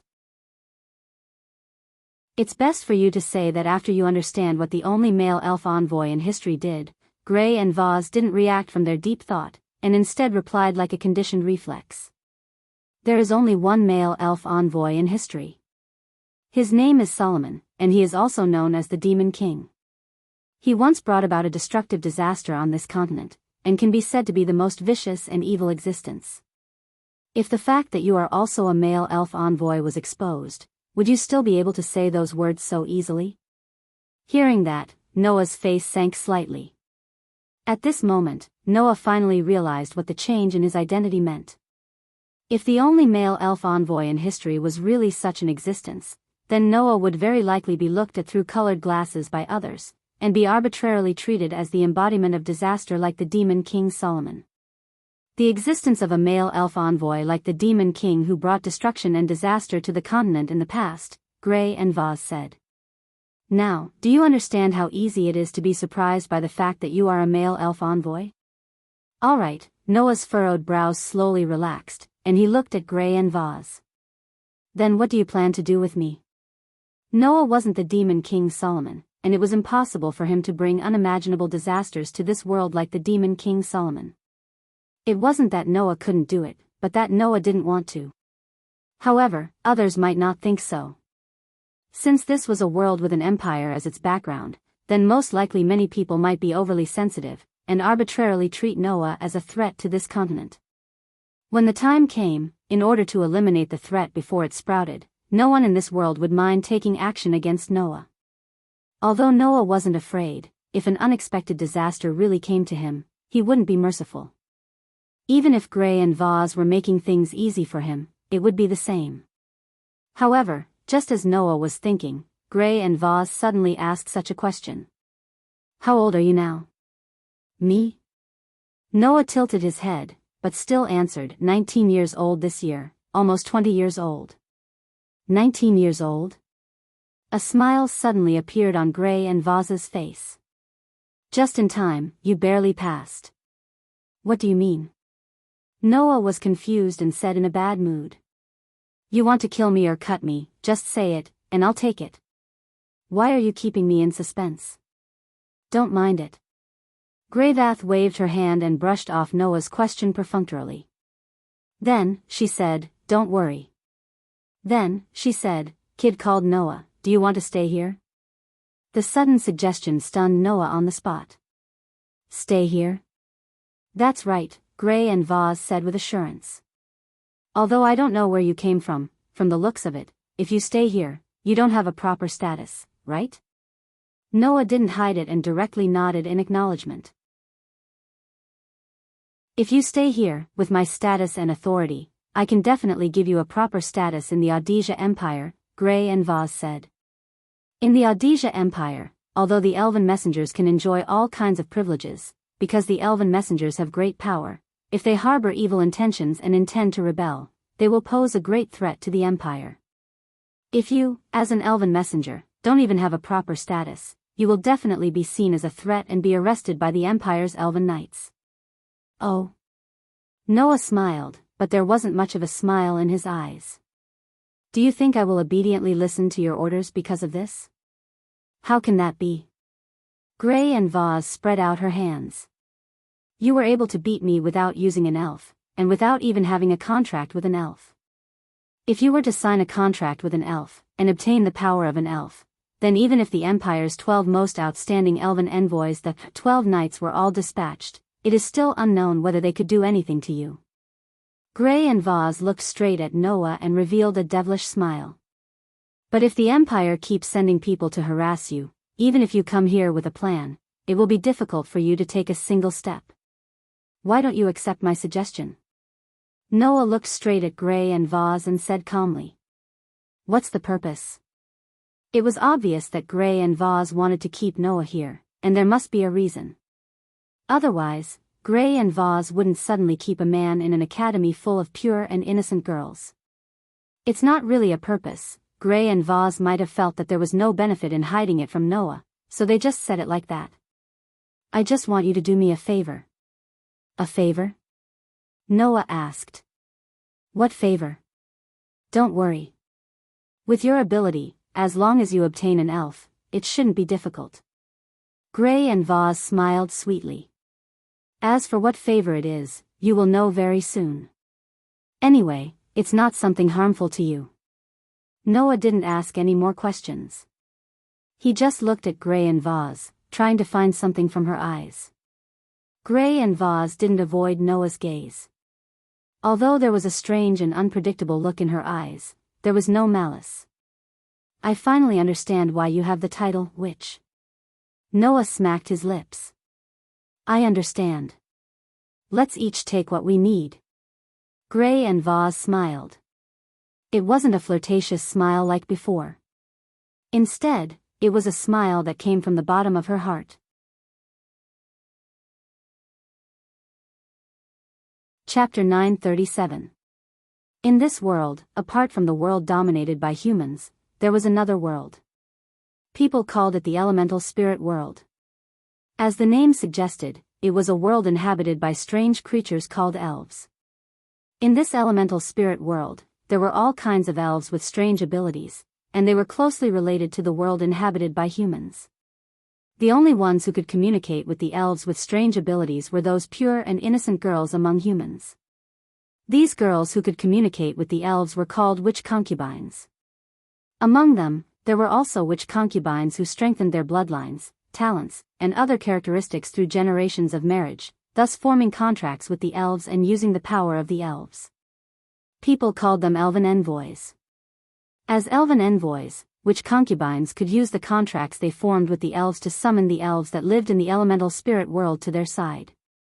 Through using the elves, they could achieve their goals in battle or other aspects of life. When the elves that lived in the elemental spirit world were summoned to this world, they generally had two forms. One was their original form. That was a form that had no quality and no fixed appearance. It was only the core of divine power, and was called the core of divine power. When the elves were summoned in this form, it could not be said that the elves were summoned, but a part of the elves' abilities were summoned. Thus, elven envoys would use this form of summoning when using elven magic, using it as a reservoir of divine power to allow the elven magic to have the true power it should have. It was also for this reason that elven envoys who formed contracts with elves of a certain attribute could only use elven magic of the same attribute as their contracted elven magic. If they lost their contract with elven magic, even if they could continue using elven magic, the power would be pitifully weak. As for the other form, it was a pure form that directly summoned a part of the elves themselves. The so-called pure form was the original form of the elves. When the elves that had the appearance of a cat were summoned in their pure form, they would have the appearance of a cat. When the elves that had the appearance of a dog were summoned in their pure form, they would have the appearance of a dog. When the elves were summoned in their pure form, they were truly summoned. It was just that summoning a pure form elf required an enormous amount of divine power, and it was also very difficult to control. However, compared to simply summoning a pure form elf, it was undoubtedly much more powerful when used to perform elf magic.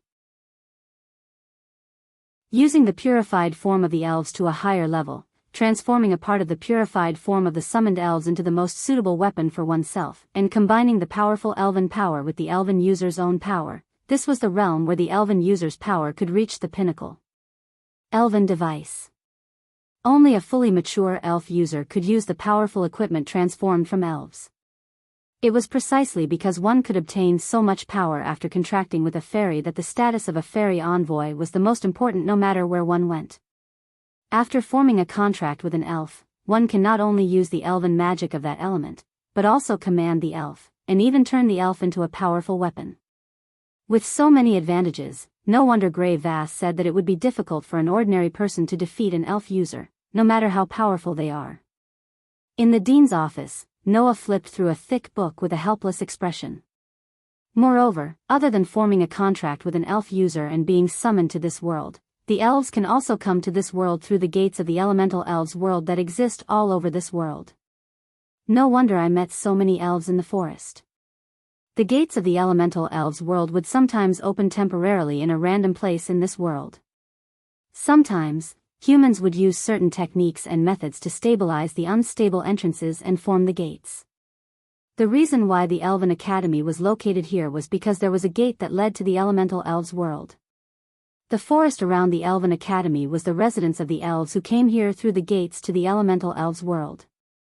Therefore, it was also known as the Elven Forest. So, this academy is not located deep in the mountains and forests because it's shady. Instead, it's built here because there's a gate that leads to the world of elemental elves. The elves in the forest are elves who accidentally entered this world through those gates. Noah was speechless. Well, this is basic knowledge that everyone in the world knows. I actually treated it as something that cannot be seen by others. No wonder that witch found me suspicious. Closing the book in his hand, Noah rubbed his sleepy eyes. Last night, after making the decision to stay here, Gray and Vath gave this place to Noah and let Noah stay here for the night. They would make other arrangements in the morning. However, Noah didn't rest. Instead, he asked Greyvath for a book that could briefly explain the background of this world and had a preliminary understanding of the situation of this world. This is much more interesting than I thought, Noah smiled slightly. Let me look forward to it. Leaving this thought, Noah looked at the sky outside. At this time, the sky outside was already bright. From the window, Noah could see many girls in pure white uniforms walking in the direction of the school building while chatting and laughing. It was obviously time for class. Gray and Vath said that they will officially arrange for me to transfer to this academy today and let me have a proper identity. Before that, I will take a nap. After making up his mind, Noah was about to close his eyes and take a nap when someone knocked on the door of the dean's office. Then, a rather solemn and stern voice sounded from outside the door. The commander of the Wind King Knights, Alice Faringerto, requests to see you. Dean, are you in? Noah, who was about to close his eyes, suddenly opened his eyes. Wind King Knights?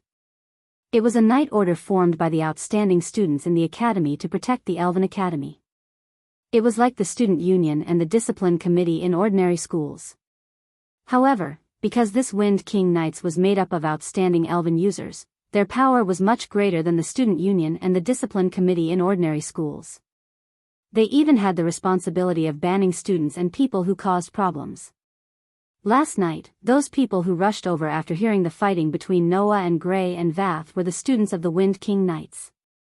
Just as Noah recalled this information, the door was directly opened with a "kacha" sound. A girl appeared outside the door. She was a girl who was about 16 years old. The girl had brown eyes and long sky blue hair.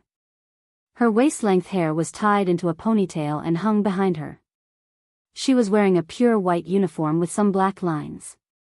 A bow-tie-style forging belt was pinned on her chest as an ornament. She also wore a uniform with long stockings and a pleated skirt.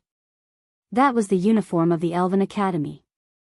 The difference was that the young lady who called herself Alice, apart from wearing a uniform, was also wearing a light armor with only half of her breastplate. There was even a sheathed knight's sword by her waist. That was the armor that only the members of the Wind King Knights would wear. The girl named Alice walked in with a straight face. She couldn't wait to speak before she saw what was going on behind the door. Dean, last night, there seemed to be a fight in the academy. Regarding this matter, I want to discuss, with you. As she spoke, Alice's voice gradually weakened, as if she was stuck. She spoke more and more slowly, and in the end, she simply stopped. Then, the girl named Alice froze at the door. She widened her eyes and looked at Noah, who was sitting in front of the desk. She completely lost her reaction. Seeing this, Noah had a bad premonition. Man. As expected, the girl named Alice's pretty face flushed red, and then she grabbed the hilt of the sword at her waist. Intruder? No. Noah hurriedly said. I'm not, unfortunately. Before Noah could finish his words, Alice had already pulled out the knight's sword at her waist and flew out.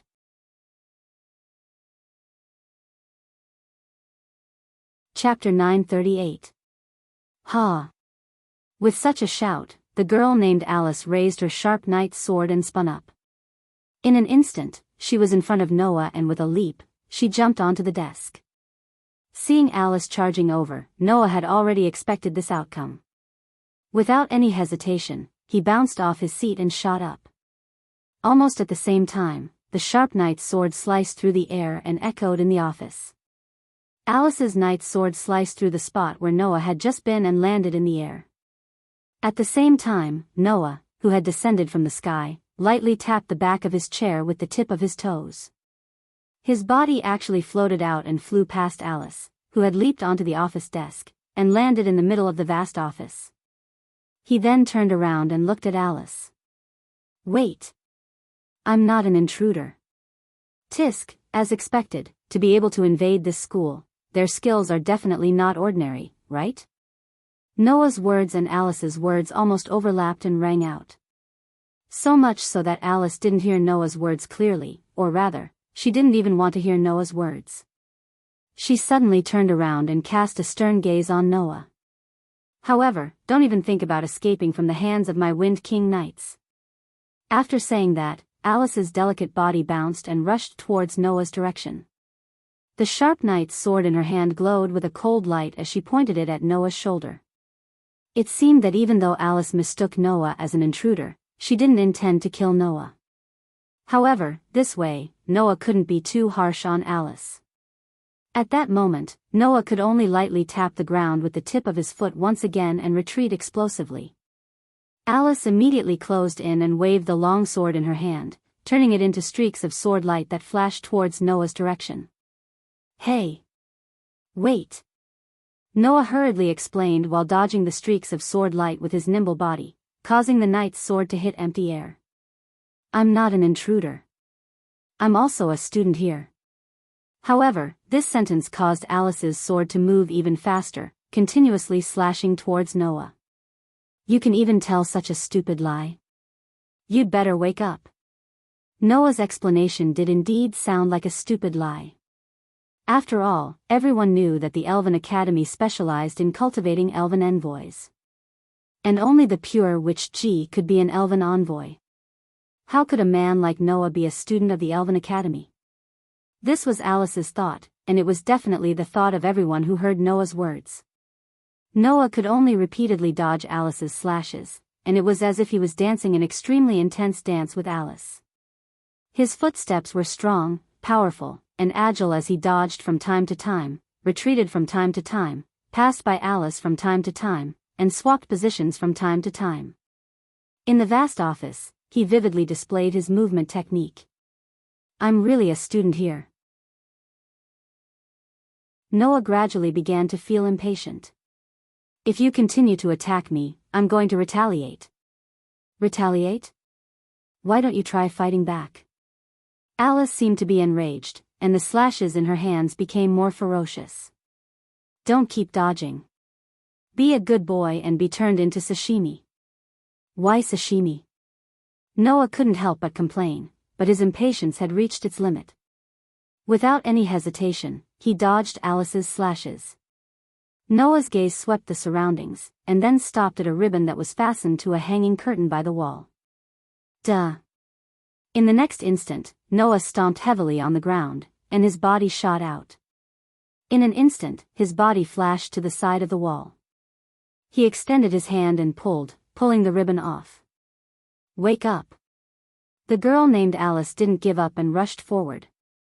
Looking at the approaching Alice, Noah's hand that held the ribbon tightened.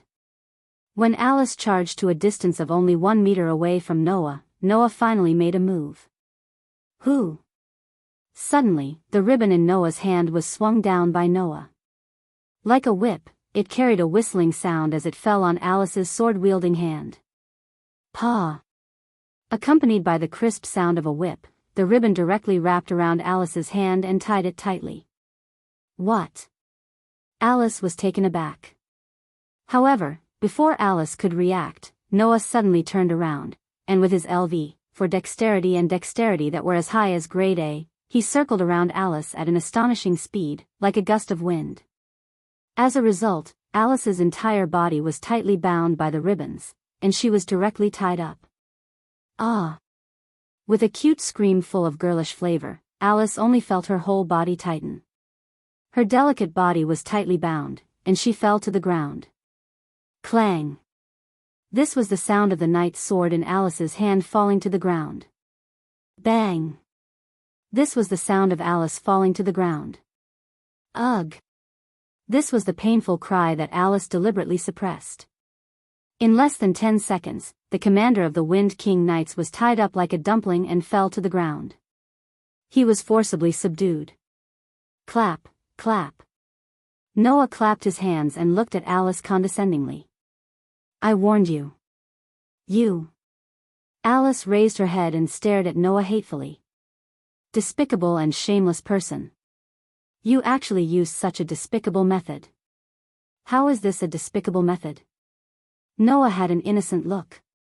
"Since ancient times, the best way to subdue a thug is to tie them up, right?"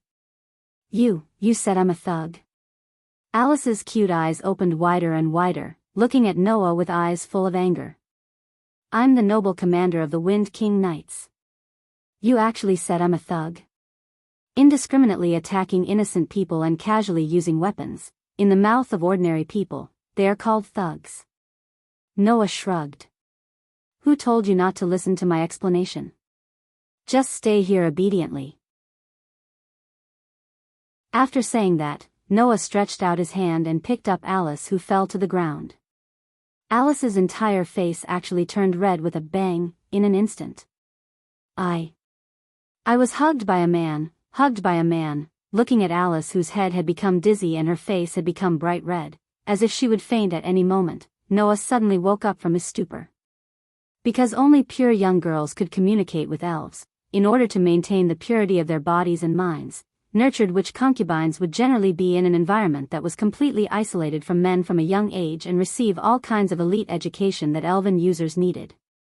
Therefore, the active elven users were almost all super greenhouse flowers who were not used to contact the opposite sex. In other words, she was extremely pure, so pure that it made people feel pity for her. Being hugged by a man in such a situation? To these pure witch concubines, it was no different from having their bodies taken away. Thinking of this, Noah's face stiffened.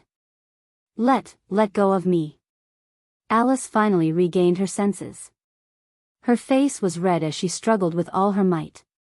My body belongs to my future husband. I can't be tainted by you. Wait.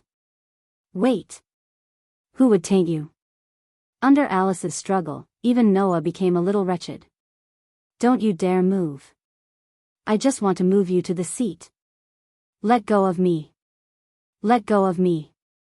Alice struggled with all her might as if her life depended on it. She completely ignored Noah's words, and her pretty face was so red that it was about to explode. Under Alice's struggle, Noah also felt all kinds of unfavorable situations. The main thing was that Alice's figure was surprisingly good. With this struggle, he touched almost everything that he shouldn't touch. If you continue to struggle, it will be really bad. Let go of me. You big pervert. At this moment, a cold voice came from outside the door. You haven't even officially entered the school, and you're already planning to lay your hands on the leader of the knights? Looks like I've underestimated your endurance. Hearing the voice, Noah and Alice turned their heads at the same time and looked at the door. Then, they exclaimed at the same time. Grey vase, Dean. Chapter 939. I don't agree. About 15 minutes later, in the dean's office of the Alicia Elven Academy, Alice slammed her hands on the desk in front of Grey and Vaz and yelled at Grey and Vaz agitatedly. I will never agree to a man studying in the Alicia Elven Academy. Alice glared sternly at Noah, who was standing casually at the side. Her pretty face was filled with resistance. Just a moment ago, Grey and Vaz told Alice that Noah was going to transfer to this academy. Greyvath had just left to inform the others of this matter. Grey and Vaz also explained that Noah was a male elven envoy. Alice was naturally shocked that Noah, a male, was actually an elven envoy. Perhaps it was because of Noah or because of her resistance to men, but compared to Noah being a male elven envoy, Alice was more concerned about the fact that Noah was going to transfer to this academy. That was why this scene happened. Grey and Vaz seemed to have expected Alice's reaction and spoke calmly. Leader, I know how you feel, but this is something that I, as the dean of this academy, have decided. Are you going to go against it? But, Dean, this person is a man. Alice didn't seem to accept it at all. Her expression was starting to make people think of her as a stubborn person. This is an all-girls school. How can we let a man transfer in? Alice's words weren't unreasonable. In an academy filled with pure and innocent young girls, it was not a good thing for a healthy man to suddenly transfer into the academy. No matter how one looked at it, it was not a good thing. Not to mention, this man was the second male elven envoy in history. Such a person would only bring chaos to the academy. Naturally, the Wind King Knights who had to maintain order in the Alicia Elven Academy wouldn't agree with Noah's existence. As the leader of the Wind King Knights, for the sake of the academy's order, Alice's resistance wasn't unreasonable. However, in the face of Alice's words, Greyvath calmly replied, "That's right. When did the Alicia Elven Academy become an all-girls school? Why didn't I know about it?" Alice was stunned. The Alicia Elven Academy is an academy that specializes in nurturing elven envoys. It's not an all-girls school, leader of the knights, Gray and Vaz said concisely. The reason why there are only females here is because only pure girls can become elven envoys. The academy didn't stipulate that males can't study, right? Alice was speechless. As the dean of this academy, my purpose is to nurture more and more outstanding elven envoys for the Empire. And this academy will always welcome anyone who has the talent to become an outstanding elven envoy. Gray and Vaz. As for whether the other party is male or not, I don't care. SSSS. What about the test? Regardless of whether he's an elven envoy or not, he has to pass the test to enter the academy, right? You don't have to worry about that. Gravath glanced at Noah, who seemed a little bored at the side. I personally tested this fellow's ability. I can guarantee that there won't be any problems. But Alice seemed to want to say something. Alice Farangelto. Gray and Vaz interrupted Alice with an extremely calm but unimaginably forceful tone. This is something I've decided on. Do you want to go against it? No. A look of struggle appeared on Alice's face, but in the end, she still obediently swallowed all the opinions in her heart. She took a step back and glared at Noah hatefully. However, I will never acknowledge him. If he does anything that harms the order and reputation of the Alicia Elven Academy, I will take action against him as the leader of the Wind King Knights. Of course, this is your duty and your right. Gray and Vaz nodded without a trace of surprise. Then, this matter is decided. Are you done? Noah, who had been watching quietly from the side, finally spoke.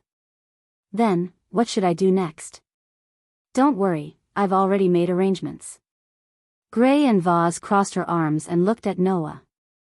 Originally, I intended to put you in one of the classes, but after thinking about it, with your age, you're almost ready to graduate in this academy. In addition to some other problems, I've decided to arrange for you to be by my side for the time being. Arrange for me to be by your side? Noah was slightly taken aback. How? How can this be? Alice's reaction was even more intense. How can a man be by the side of the dean? This isn't a big deal, right? Gray and Vaz spoke as if they weren't shocked to death. Arranging for a disciple to be by your side to teach. Isn't that the responsibility of every teacher? Disciple? Noah was stunned. Disciple? Alice's mouth was slightly agape as she stammered, disciple? Could it be, it's probably what you're thinking. Gray and Vaz smiled sweetly. I've decided to personally teach this rare male elven envoy. Alice gasped and stood there in a daze. She didn't react for a long time.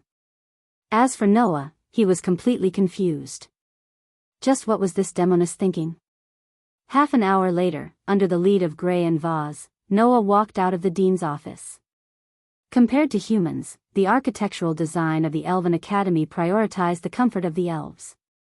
Therefore, if Noah, who had just arrived here not long ago, were to walk around alone, he might have to take a long detour just like yesterday to find the right path.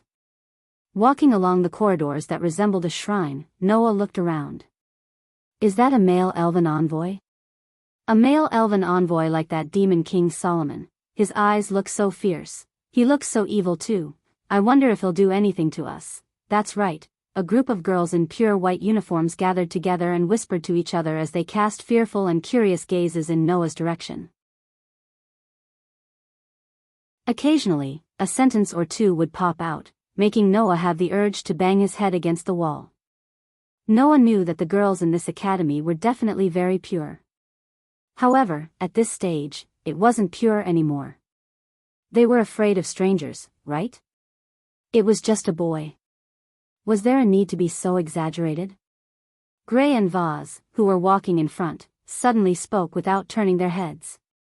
All right, I know that a man like you must have a lot of thoughts about being allowed to come and go freely in a place where only pure girls live. However, no matter who you have your eyes on, you'll have to wait until nighttime to make your move. Now, come with me obediently. Are you sure this is something a dean of an academy should say? Noah's mouth twitched. You better tell me clearly first. What's the situation now? What do you want to know? Gray and Vaz still didn't turn their heads. Is it the direction of the girls' dormitory? I want to know when you're going to die. That's probably very difficult. After so many years, tens of millions of assassins still couldn't kill me. It should be very difficult for me to die so quickly.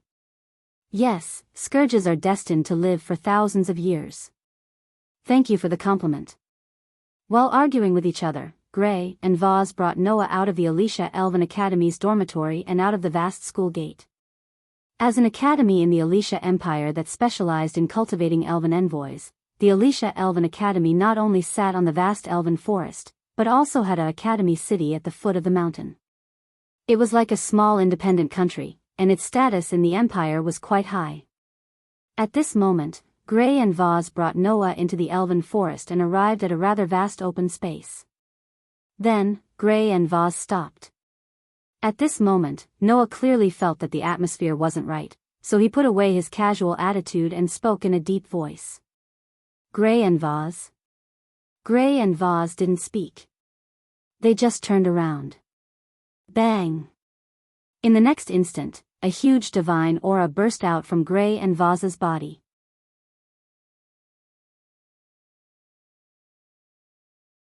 Chapter 940. Whoosh!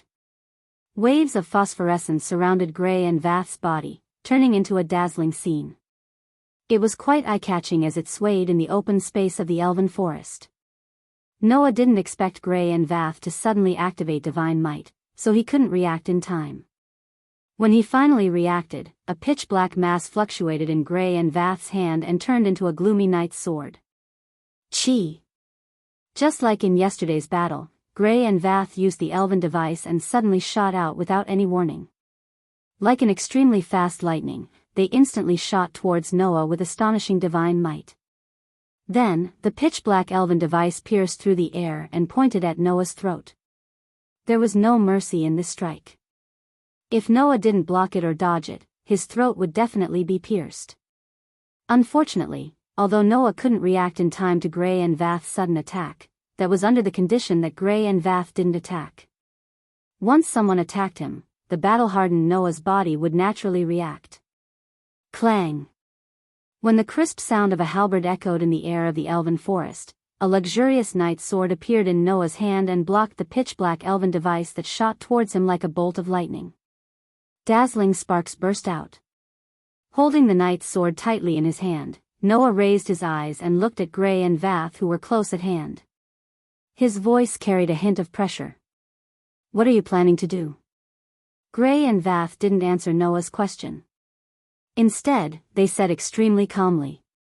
Just like yesterday, you were almost defenseless and didn't even use the elven device. Yet, you easily blocked my sword. Hearing this, Noah frowned. Is there a problem?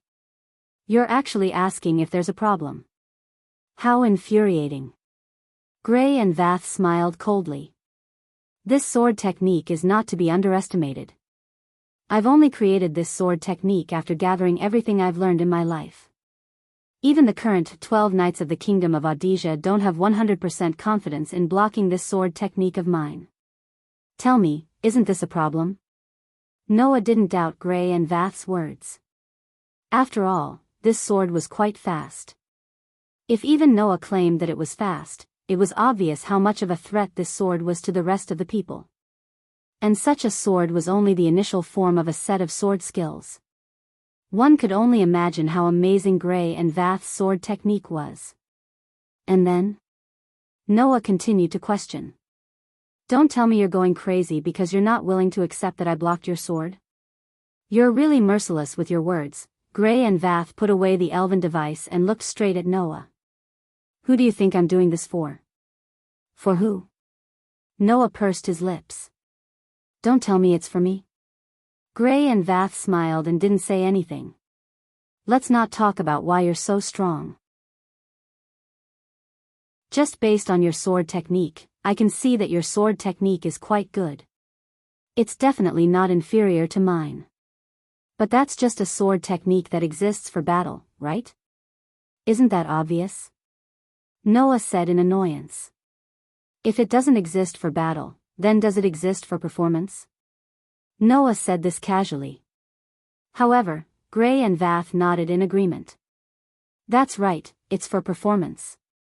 Noah immediately stood up, slightly startled. For performance? Is this a joke? If I really learn a sword technique that's used for performance, I'm afraid that I won't be able to kill enough enemies in battle, right? It's not purely for performance. As if she saw through Noah's doubts, Gray and Vath raised the sword in her hand and spoke with a strong and powerful voice. But if you want to unleash the true power of the elves, then it's necessary to have a technique that's both practical and aesthetic. This is the sword dance. Sword dance? Noah first repeated this term, then recalled the knowledge about the sword dance that he read in books. The so-called sword dance was actually the battle technique that Gray and Vath said had both practical and aesthetic value. To be more precise, it was a kind of ritual. The purpose of this ritual was to please the elves. The elves that formed a contract with the elven master also had their own will. Of course, if the elven master was unwilling to lend his power to the elven master, then the elven master wouldn't be able to control the elven master, and might even cause the elven master to lose control. The sword dance existed for this purpose. This kind of battle technique that was both aesthetic and practical could keep the elves in a good mood and unleash their full power while obediently being controlled by the elven master. Not only that, by performing the sword dance to other elves, the other elves could temporarily listen to the elven master's voice and communicate with the elven master, providing all kinds of assistance. Therefore, when the elf users in this world fought, they all used this kind of sword dance, which was both practical and aesthetic. It was said that other than the sword dance, there was also a special kind of ritual music that could achieve different effects through different dances. For example, there was a ritual music that could strengthen the elven master's seal, a ritual music that could give blessings to the elven master, and even a ritual music that could temporarily increase the elven master's strength. There were all kinds of ritual music that could achieve all kinds of effects. Although your sword dance is very powerful, it only exists for battle. It's not good for an elven master if you can't unleash the effects of the sword dance, Gray and Vath explained. Whether it's to unleash the power of the contracted elven master, to hold a large-scale sword dance in a public place, or to communicate with the elves, the sword dance is necessary.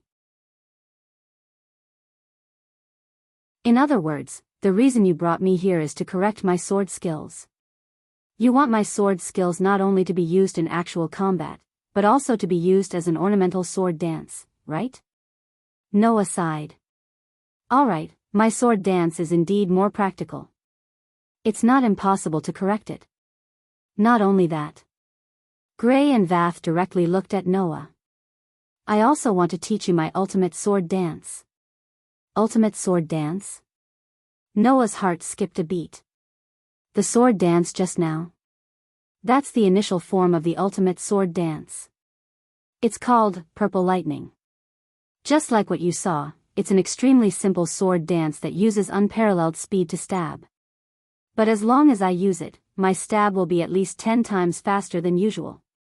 Gray and Vath said with some pride.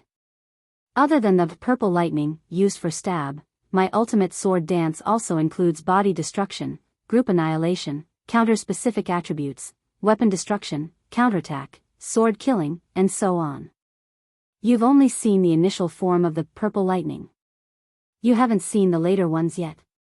Hearing this, Noah was more or less moved. It was only the initial form of the ultimate sword dance, but it already had that kind of power. If she used all the ultimate sword dance, then how powerful would it be? It seemed that this Gray and Vath's sword dance was even more powerful than he had imagined. Of course, other than the sword dance, you still have a lot of things to learn. For example, you need to learn how to communicate with elves, how to control divine power, how to control elves, and even how to use elven equipment. You need to learn all of these. Gray and Vath poked Noah's forehead with her finger. As a warrior, your strength is indeed quite amazing. But as an elven user, you're still far from it. You don't even have a contract with an elf. You can't even be considered an elven user. There are still a lot of things you need to learn. So, you're my teacher? Noah laughed bitterly, but he also understood. I understand. Whether it's the sword dance or the power of an elven user, if you have anything you can teach me, then feel free to teach me. Hearing this, Gray and Vath smiled. This smile didn't have any part of being a witch. It only had the responsibility of being a teacher.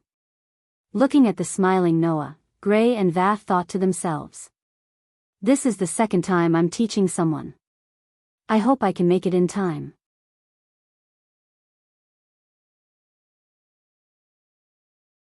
Chapter 941.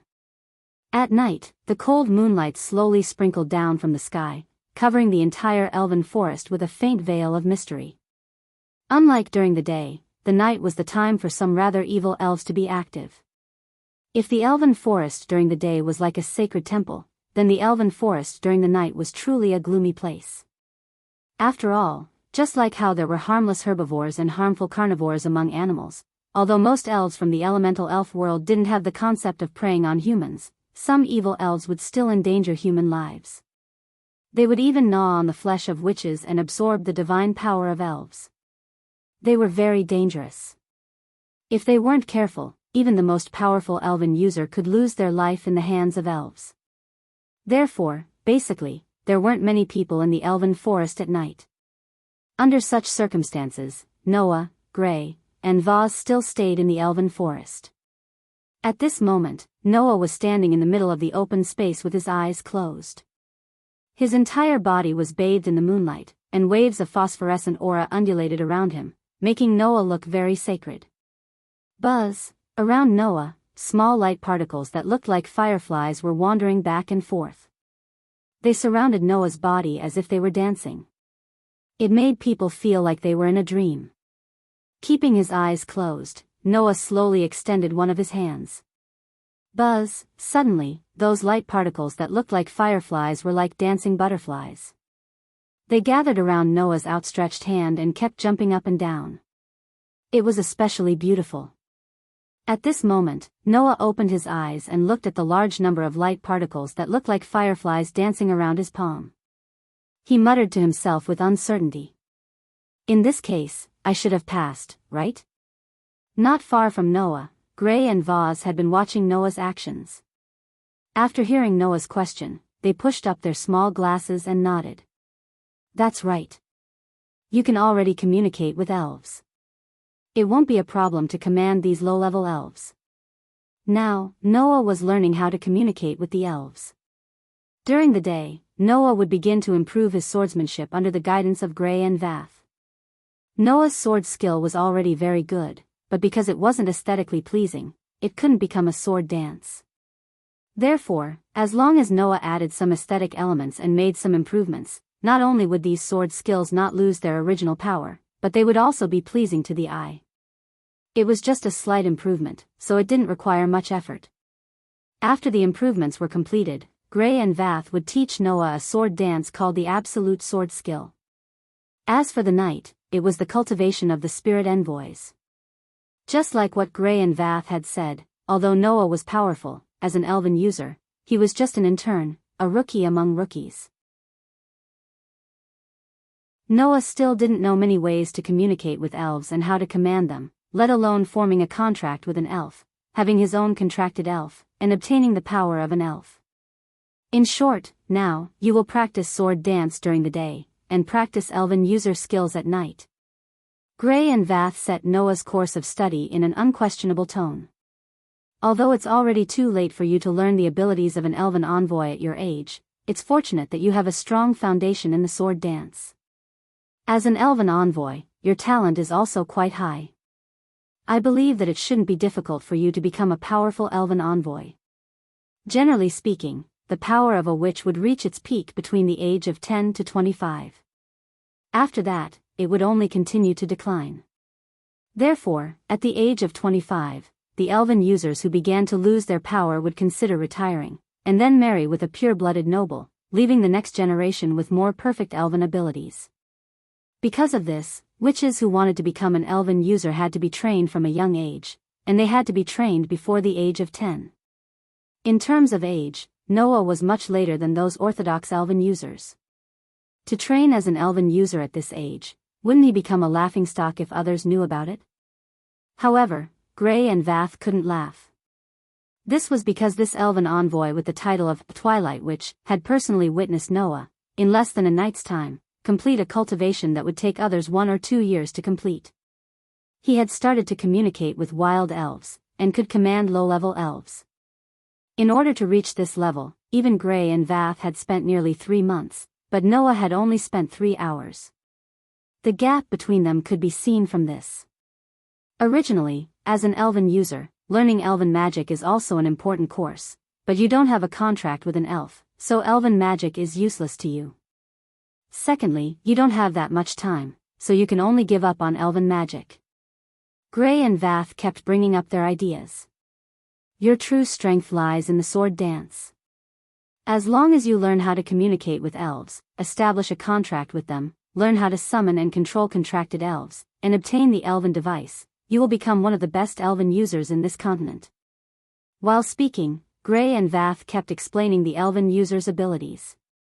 Noah listened seriously, and absorbed all of it as if he was thirsty, improving his elven user's abilities little by little. Time flew by quickly. Not long after, the night was over.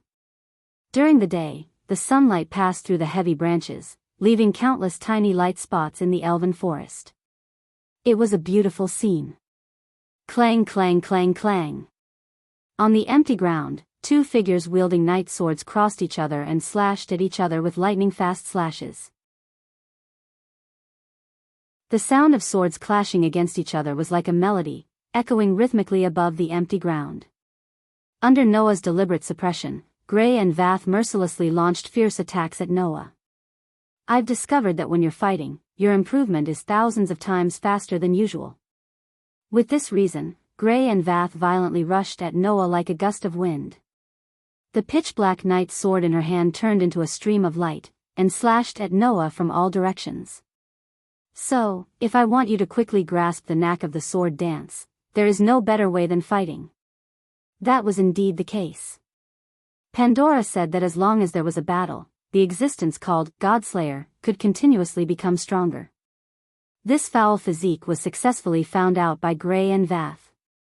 Therefore, under Gray and Vath's fierce attacks, Noah, who had deliberately suppressed his strength, only displayed his sword skills with a strength that was on par with Gray and Vath's.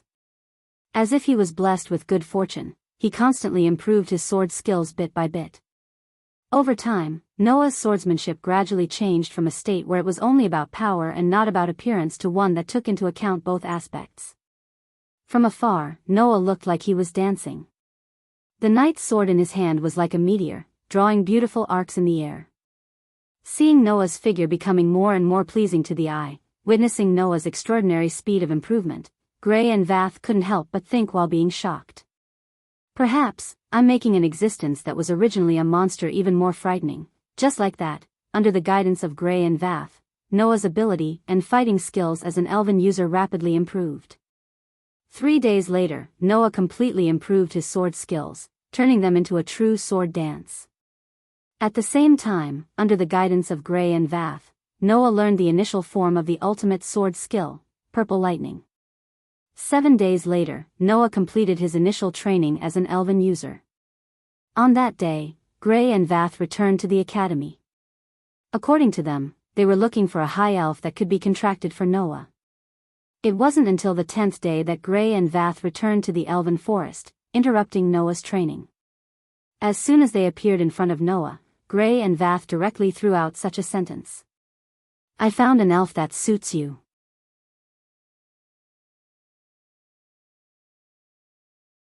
Chapter 942. On that day, Noah returned to Alicia Elven Academy, which he had not visited for 10 days, and went to Gray and Vaza's office. As soon as he opened the door, a figure entered Noah's sight. It was a woman in her 20s. She had long black hair, wore a pair of black-rimmed glasses, and wore a long-sleeved white shirt. She seemed to be an elven teacher. Let me introduce you. As soon as she came in, Gray and Vaz said directly to Noah. Her name is Freya Grando. She's the teacher of the Crow class, which gathers the most problematic children in the academy. She's also my right-hand woman. Dean, can you please introduce me in a more normal way? The female teacher named Freya sighed faintly, but still looked at Noah, brazenly sizing him up. I've heard about you from the Dean. You're the second male elven envoy in history, and you're the Dean's disciple, right? Excellent disciple. Noah smiled bitterly, but he did not deny it. He nodded directly. The Dean has indeed taught me many things. I hope Teacher Freya can give me some pointers. I don't really want to give you pointers. After all, you've heard that I'm the teacher of the Crow class, which has the most problematic children. Freya did not deny and went straight to the point. However, the Dean has asked me to help you find an elf that you can contract with, and it must be a high elf that suits you. It's really difficult. As she said that, the teacher named Freya handed a folder to Noah. Noah took the folder from Freya's hands and flipped it open. As soon as he opened it, Noah saw a map. It was a map that indicated the direction to a certain place in the elven forest outside Alicia Elven Academy. In this place, there's an ancestral hall that worships the elves, Freya said. And, the sealed elves are worshipped there. Sealed elves?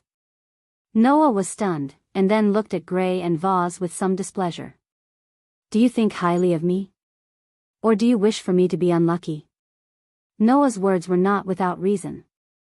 As mentioned before, some of the elves were quite dangerous. That didn't just refer to the evil elves in nature. There was also a type of elf that was also seen as a very dangerous existence. Most of them were extremely powerful, but they would bring disaster to humans. In ancient times, they were even known as terrifying existences like demon gods or ghost gods. Some of these elves were too hot-tempered and would attack humans or even their masters at the slightest provocation. Some of them were unable to control their powers and would often lose control. Due to various reasons, they were sealed away. People especially called this type of sprite the seal sprite. That didn't refer to any particular type of sprite, but to all the dangerous and sealed sprites. Of course, it wasn't as if no one could enslave this kind of spirit.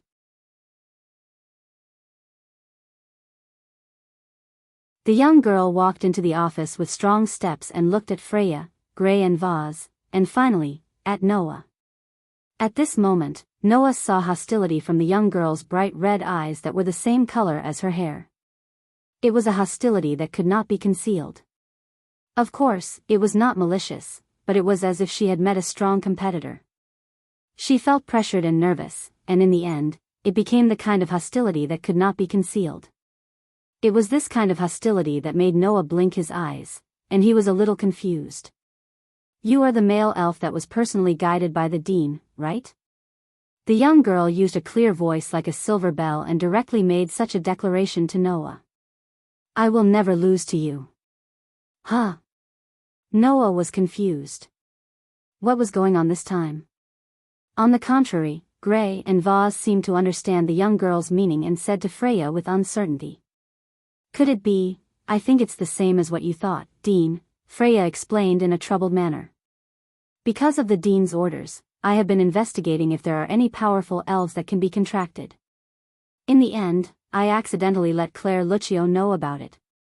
Hearing Freya's words, even Gray and Vaz frowned and rubbed their temples. This is really an unexpected problem.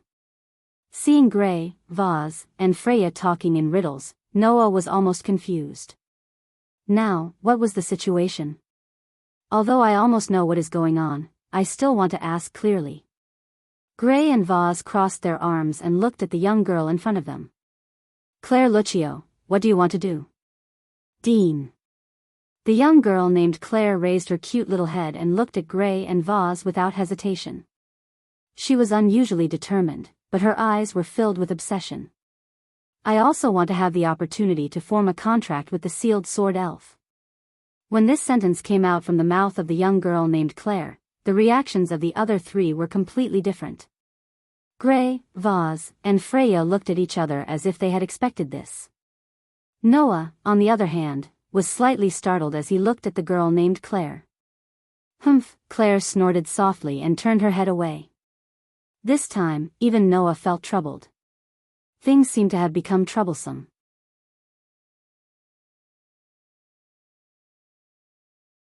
Chapter 943. In the tranquil forest, warm sunlight spilled through the gaps between the leaves, illuminating the somewhat gloomy forest. Noah walked slowly towards the depths of the forest, turning a few corners from time to time. Compared to 10 days ago when he had just arrived in the elven forest of this world, his footsteps seemed to have become much more proficient, and he no longer had the tendency to get lost. However, walking on such a forest path, Noah appeared to be somewhat uncomfortable, his gaze constantly sweeping behind him. Stare dash. Behind Noah, at a distance, a petite girl with bright red hair was following him step by step. A pair of fiery red eyes stared intently at Noah, full of vigilance and some curiosity. The reason why Noah felt uncomfortable was that Claire was staring at him from behind. Moreover, ever since they had left the academy, Claire had been staring at Noah in this state, making Noah extremely uncomfortable all the way. Unable to bear it any longer, Noah couldn't help but stop and turn around to look at Claire. "I say, can you stop staring at me like this?" However, just as Noah said this, Claire's expression changed and she started shouting in a panic. "Wah wah. Wah wah. He's talking to me. I'm going to be defiled." This sentence caused the corners of Noah's mouth to twitch. He's looking at me. Claire didn't care about Noah's feelings at all and hid behind a tree in a panic, still crying out in panic. Not good. I'm going to be pregnant." This time, even Noah's eyelids were twitching. Intuition told Noah that if he didn't make things clear here, he would definitely lose something very important. Immediately, Noah rubbed his temples and walked directly in Claire's direction. Claire, who had just poked her head out from behind the tree, happened to see Noah walking towards her. Her cute face stiffened, then she panicked and closed her eyes, crying out in alarm. Don't come over here." The moment she finished speaking, a turbulent wave of air surged out from Claire's body. Clang! At the same time, on the back of one of Claire's hands, a complicated, entirely red engraving lit up. "That's..." Noah stopped. "Elven engraving?" "Elven engraving." That was an engraving that would be branded on a certain part of the elven user's body after forming a contract with an elf. That was the proof of forming a contract with an elf, and also a door that could connect to the elemental elf world. Through this door, the elven envoys could summon the elves who were in the elemental elf world and had formed a contract with them to their side at any time. That was to say, Claire was currently summoning a spirit. Hum. Accompanied by the sound of air trembling, a flame suddenly condensed in the palm of Claire's hand with the elven engraving, turning into a long whip burning with flames. It was the elven device. Who? Without any hesitation, Claire fiercely swung the elven device whip in her hand in Noah's direction, causing the long whip burning with flames to turn into a red shadow. Like a sword light flashing through the air, it slashed towards Noah's direction. Noah, who didn't expect Claire to suddenly attack, was stunned on the spot, but his movements didn't have any hesitation. He dodged in a flash. Paw! The long whip burning with flames hit the ground with a crisp sound, leaving a scorched mark. "What's wrong with you?" Noah said in exasperation. "Why did you suddenly attack me? How did I offend you?" Woo! Claire tightly grasped the long whip of flames, staring at Noah with tears in her eyes. Because you definitely want to turn into a wolf and eat me in one bite." Noah only felt a lump in his chest, almost suffocating him to death. It wasn't easy for him to calm it down, as if he was suppressing something, forcing a fake smile. "Can I ask you, why do you have such thoughts?" "Humph, don't think you can hide it from me." Claire glared at Noah. "News of what happened to you has long since spread throughout the academy." Hearing this, Noah calmed down. That was true. As early as 10 days ago, Gray and Vaz announced that Noah, a male elven envoy, would be transferring to the Elven Academy. The entire academy, and even the entire Ordesia Empire, received the news. In history, apart from Noah, there was only one other male elven envoy. The Demon King, Solomon. The male elven envoy who had once brought an indelible disaster to this continent. As a male elven envoy like the Demon King, it was natural that he would attract the attention and fear of others. Claire was probably scared too, right? However, just as Noah was thinking and calming down, Claire mustered up her courage and said loudly, "Don't worry, I'm going to kill you. Everyone already knows that as long as a male elven envoy speaks to you, you will be defiled." Noah almost fell to the ground. Also, as long as a male elven envoy looks at you, you will get pregnant. If a male elven envoy comes close, he will turn into a wolf and eat us in one bite. Claire seemed to have seen through the truth and pointed at Noah. "That's why I'm telling you, don't think that you can hide your terrifying ability to corrupt witch just because you've become the dean's disciple. Even if you defile me, impregnate me, and turn into a wolf to eat me, I will never admit defeat to you." Although she said this, the corners of Claire's eyes were filled with tears. It was as if Noah had spoken to her and looked at her by Noah. She was doomed to depravity and could no longer maintain a pure and sorrowful appearance. Noah suddenly felt like he was an idiot for being so serious with Claire.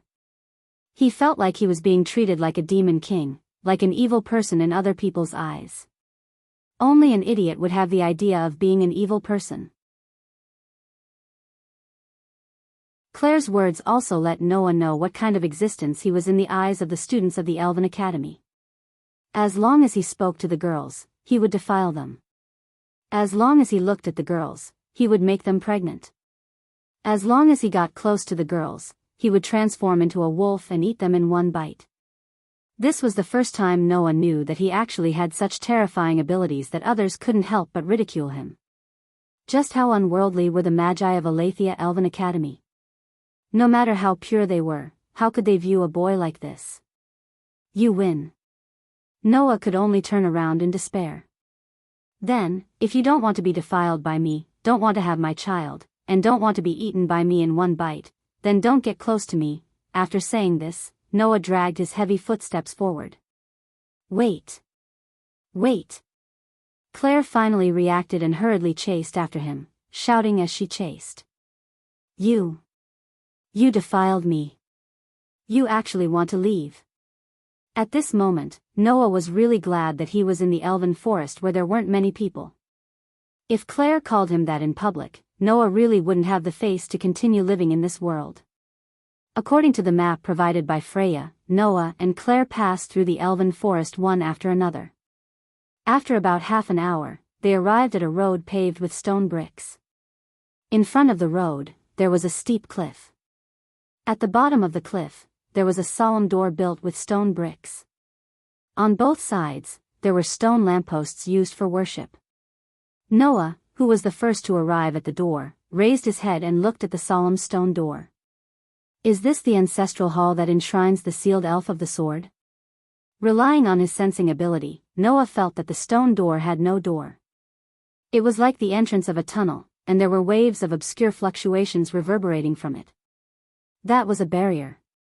Looks like I didn't find the wrong place. Looking at the continuously fluctuating barrier at the entrance of the ancestral hall, Noah's eyes flashed.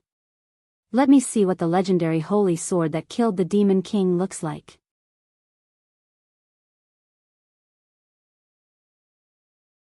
Chapter 944. Solomon. The only male elf who was crowned as the Demon King. The existence of this Demon King could be traced back to hundreds of years ago. After hundreds of years, although the Demon King's deeds were still widely spread, most people only treated it as a legend. And there was another person who was passed down along with this legend. Hundreds of years ago, she defeated the Demon King who brought disaster to the continent, and was called the Saintess who saved the world. Alicia Edith.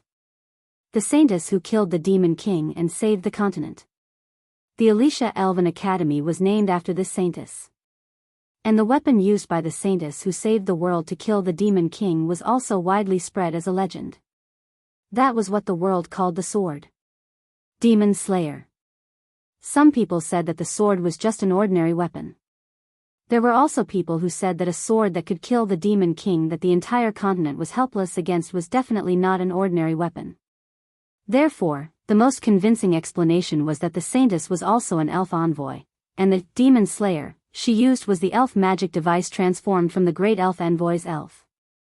No one could give a definite answer as to what the truth was, because it had already become a legend. However, the information that Freya gave Noah mentioned it. The demon slayer was enshrined in the elf forest's ancestral hall. As for whether it was referring to the elf or the sword used to seal the elf, it was unknown. Even whether it was true or not was unknown. Hey, at a place far away from Noah, Claire was still hiding behind a tree. Facing Noah, she was a little anxious and impatient. Do you want to go in or not? If you don't want to go in, then give me the elf. Hearing Claire's words, Noah sighed. Because Claire also requested to form a contract with the elf, the helpless Gray and Vath could only let Noah and Claire compete fairly. After all, this elf was only sealed in the elf forest.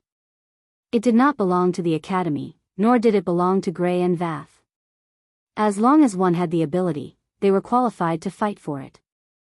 It was because of this that Noah and Claire had stepped on the path here together. Don't tell me you don't know how to remove the enchantment? Claire said in dissatisfaction, her voice carrying some anxiety and impatience. If that's the case, then stay away and let me remove it. No need. Noah sighed again. Enchantment or whatever, it has no effect on me. After saying this, Noah directly stepped forward and slammed into the enchantment without doing anything. The enchantment touched by Noah's body began to twist and undulate like a boiling water surface. Then, it suddenly froze. Bang! Like glass being smashed, the enchantment that sealed the entrance of the ancestral hall exploded. Seeing this, Claire's little mouth opened cutely. Ignoring Claire, Noah's footsteps didn't even stop. Under Claire's gaze, he walked into the dark passage. Wait for me. Claire hurriedly chased after him. As soon as he walked into the ancestral hall, a dark and damp passage appeared in front of Noah. In this passage, there was even a musty smell in the air. It was obvious that no one had visited it for a long time. Noah couldn't help but frown, lightly covering his nose and mouth. So smelly, and so dark, Claire, who caught up from behind, also covered her nose and mouth and stretched out a hand. Flames, illuminate the darkness. What came out of Claire's mouth was an incantation that was hard to understand. It was a language called Elven. In the midst of the incantation, a faint divine power surged from Claire's hand and turned into a small fireball, illuminating the surroundings. That was the most elementary flame Elven magic. Seeing Claire use the flame Elven magic with his own eyes, Noah couldn't help but speak. Since you can use both the flame Elven equipment and the flame Elven magic, it proves that you have formed a contract with a flame Elven, right? Yes. Claire's mind didn't seem to be on Noah anymore. She raised the small fireball in her hand and looked into the depths of the passage as she answered indifferently. Can't I? Since you already have a contract with a spirit, why do you still need to form a contract with the sealed spirit here? Noah asked doubtfully. If I remember correctly, dual contracts should be very difficult to control, right? Simply put, the so-called dual contract was to form a contract with two spirits at the same time. Although there were differences in strength among the spirits, if there were a lot of them, even the weakest strength would become stronger.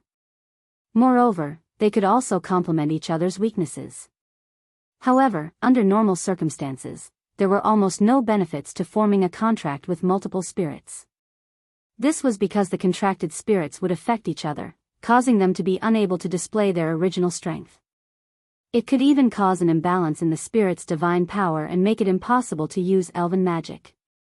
If one didn't have a certain amount of talent, it would be impossible to control multiple spirits at the same time. It was already very difficult to control a double contract, let alone a contract that was more than double. Even Gray and Vaz had only formed a contract with one spirit. One could imagine how difficult it was. Not to mention, sealed spirits were very difficult to control in the first place. Adding on the fact that it was a dual contract, it really wasn't wise.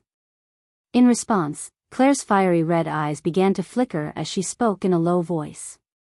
She said in a low voice, "I must obtain a powerful spirit, one that won't lose to anyone." Leaving only this sentence, Claire no longer paid attention to Noah and walked into the depths of the passage. Looking at Claire's slender back, Noah scratched his cheek. Really? No matter where I go, I can meet people with stories. Passing through the tunnel-like passage, Noah and Claire silently reached the depths and finally saw the ancestral hall at the end of the passage. It was surrounded by rock walls. In the vast open space of the ancestral hall, there was a path made of stone. And at the very front of the ancestral hall, there was an altar. On the altar, there was a sword engraved with very delicate patterns. The entire sword was emitting a faint arc of light. It looked like it had been there for a long time, but it didn't have any wear or tear. It was inserted upside down on a stone platform that had been carefully polished, rendering the atmosphere extremely sacred. Gazing at the sword, Noah and Claire glanced at each other. "I heard that most of the sealed elves are sealed in famous weapons or props, right?" Noah asked. "Let's not talk about whether that sword is the holy sword that killed the Demon King. The sealed spirit we're looking for is undoubtedly sealed in that sword, right?" "That's right." Claire stared closely at the sword, some nervousness appearing in her eyes, but more of it was unswerving determination. "No matter what spirit it is, I must make it obediently become mine." From Claire's words, Noah heard a sense of mission. Then, Claire dispelled the fireball in her hand and looked straight ahead, speaking to Noah. "If you don't plan to make a move, then let me go first." "Gray, Vaz also said that we will compete fairly," Noah said indifferently. "You go first. If you fail, it's my turn." "Don't worry." Claire took a deep breath. "There's no place for you to fight here." After saying that, Claire stepped forward and walked with powerful steps to the altar. The surroundings were deathly silent. Under Noah's gaze, Claire reached out her hand and tightly grasped the hilt of the sword in front of her, closing her eyes.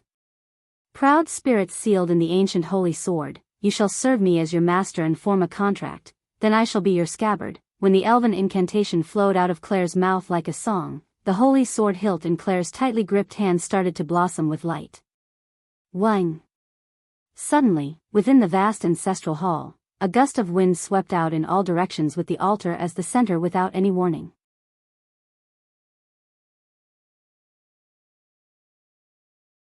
Chapter 945. Whoosh! An astonishing gale swept back and forth in the ancestral hall. Like a powerful storm, it blew in all directions, causing sand and dust to fly up. Noah, who was standing at the entrance of the passage, raised a hand in front of him. He looked at the sword on the altar that Claire was holding tightly. Its entire body was radiating light, and it even set off waves of wind. His expression was a bit surprised. What astonishing divine might! The spirit sealed in that sword is definitely not an ordinary spirit. After understanding this, Noah started to worry. Can that girl successfully form a contract with such a spirit? Noah wasn't worried that Claire would steal his powerful spirit. Rather, he was worried that with Claire's ability, if she failed to form a contract, she would be injured by the runaway spirit. Recalling Claire's resolute gaze filled with a sense of mission, Noah could only smile bitterly. I hope that girl doesn't act recklessly. Unfortunately, things didn't develop as Noah expected. Goo! Claire, who was tightly holding the sword, let out a small, bitter groan.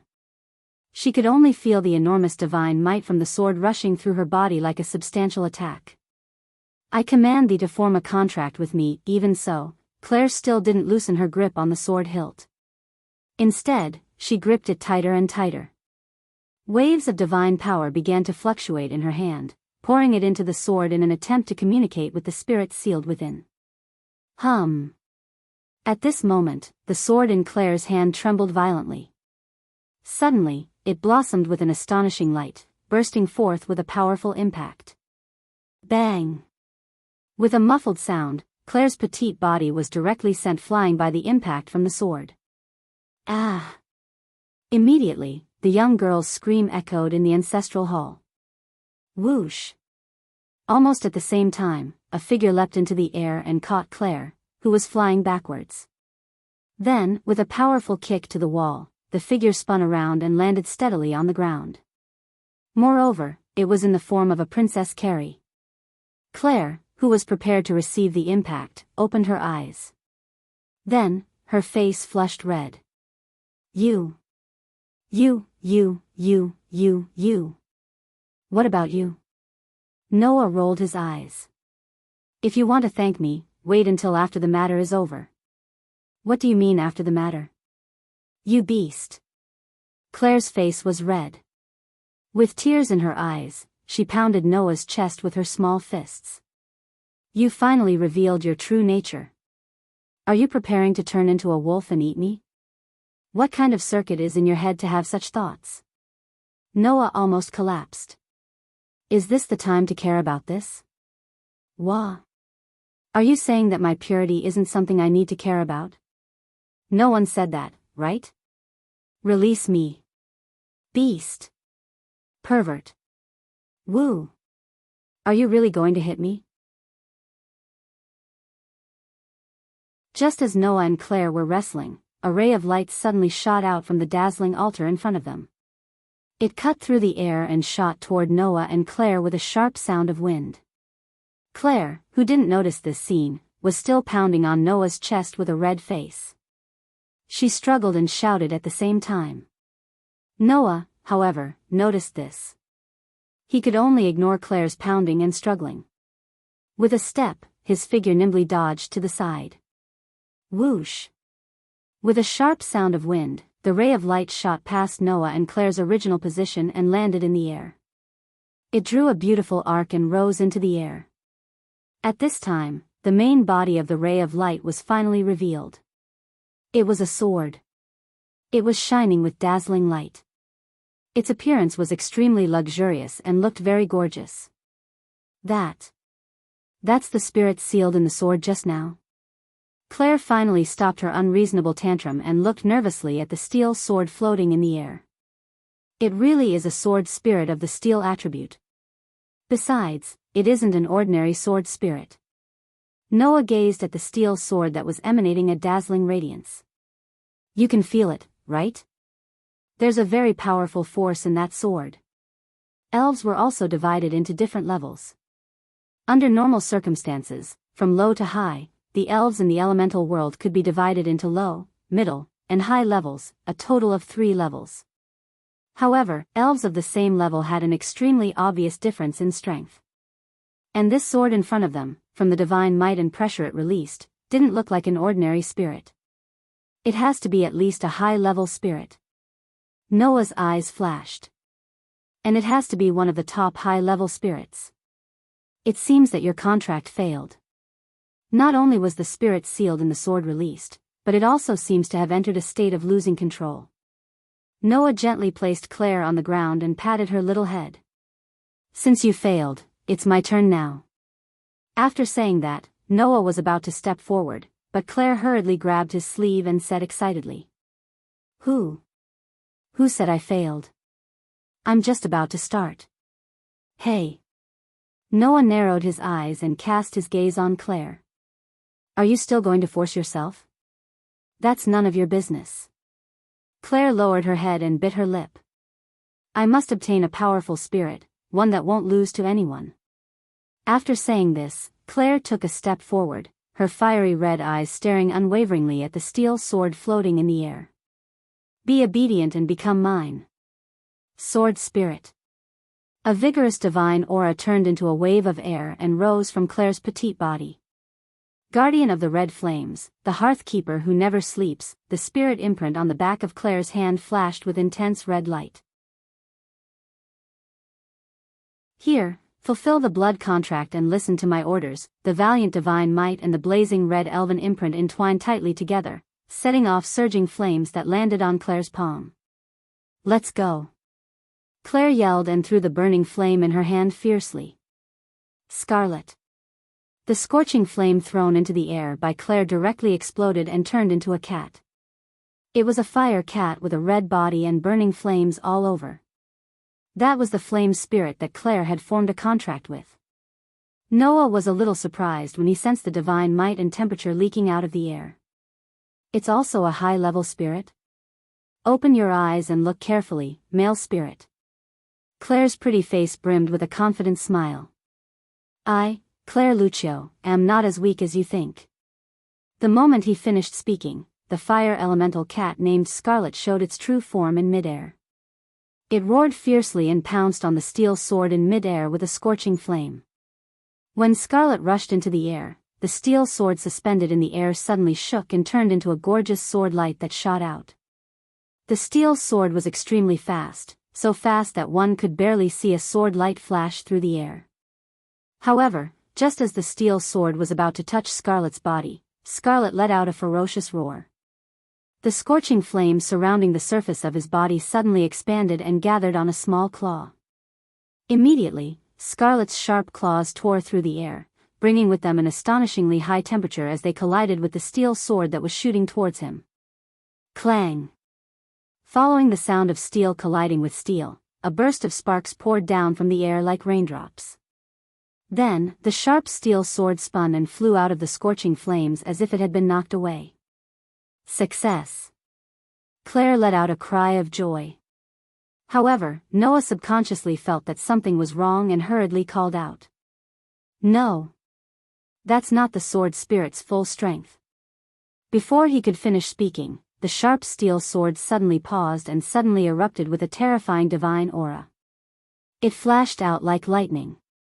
Poochie! In the next second, the steel sword pierced through the fire cat spirit's body.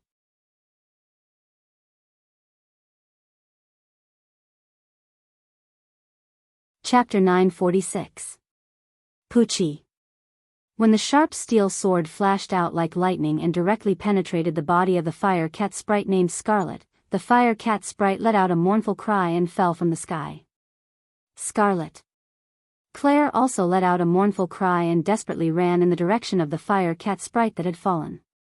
However, at this moment, the sharp steel sword that had penetrated the fire cat sprite's body turned and pointed its tip at Claire's back as she ran in the direction of Scarlet. Whoosh! The next moment, the sharp steel sword that had turned into an arrow once again cut through the space and descended from the sky, rapidly shooting towards Claire's back. However, the sharp steel sword that was mercilessly shooting in the direction of Claire did not notice. At the same time, Noah's figure suddenly appeared in midair. His dark and deep eyes flashed with a brilliant light, and he suddenly flicked his hand. Paw! With a crisp sound, Noah tightly grasped the hilt of the sharp steel sword in his hand. Buzz buzz buzz buzz. The sharp steel sword suddenly vibrated crazily. On it, a powerful divine power transformed into a substantial impact that repeatedly shook Noah's hand that was tightly grasping the sword hilt. However, not only did Noah not let go, but he also raised the sharp steel sword in his hand and pointed it upwards. He gripped the hilt so tightly that blue veins popped out. Suddenly, Noah's LV, for strength, forcibly stopped the crazy vibration of the sharp steel sword. Buzz! At the same time, an incomparably fierce divine power shook from Noah's hand that was tightly grasping the sword hilt. Like a stormy sea, it continuously poured into the sharp steel sword. As a result, the divine power that was more turbulent than the sharp steel sword actually pushed back the divine power that was repeatedly shaking the sword toward Noah. Buzz buzz buzz buzz. As if really enraged, the sharp steel sword erupted with even more ferocious divine power amidst the vibrations in the air and space. It turned into an impact that shook the divine power that was attacking Noah. Boom! Thus, the two incomparably terrifying divine powers collided with each other using the sword as a bridge. It was as if an invisible bomb had been detonated, stirring up an astonishing shockwave that spread in all directions. It's a lie, right? Claire, who was hugging the dying fire cat sprite, tried her best to stabilize her footsteps. Her fiery red hair fluttered wildly in the wind, but it still could not conceal the shock in Claire's eyes. How can that male sprite's divine power be so strong? Little did she know that Noah was also in surprise. However, what surprised Noah was not the strength of the sprite's divine power, but the strength of the sword sprite's divine power. There's actually a way to be a pure energy that is equal to mine? One must know that Noah had an unlimited source of magic power. And when the source of magic power was transformed into a source of divine power or a source of divine power, the magic power within would not be depleted in the slightest.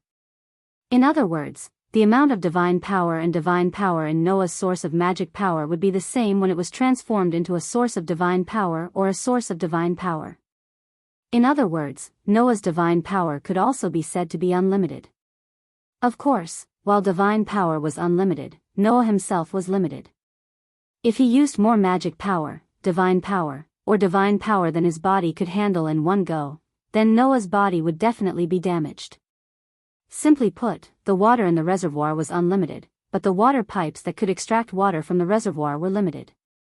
In terms of power output, the amount of divine power that Noah could use in one go was not truly unlimited.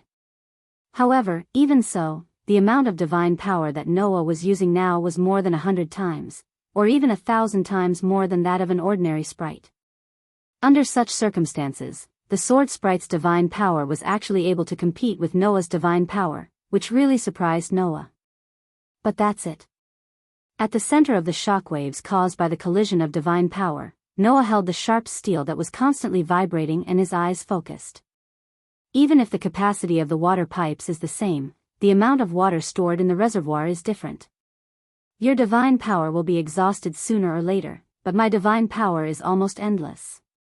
After all, the amount of divine power that Noah could use in one go was not even a billionth of the total amount of divine power in the source of divine power. If he continued to use this amount of power, the sword sprite's divine power would be exhausted sooner or later. If Noah wanted to exhaust his divine power, it might be an exaggeration to say that he would exhaust it until the end of time, but it was definitely enough to exhaust it until he was old. In fact, the divine power that was continuously vibrating from the sharp steel sword was indeed gradually weakening. With an almost unlimited source of divine might as a backup, Noah's divine might continued to pour into the razor-sharp steel sword with the greatest amount of power. Over time, the sharp steel sword was starting to be unable to support itself. Just as Noah confirmed his victory, the sharp steel sword suddenly trembled and blossomed with a frightening light that covered Noah's palm.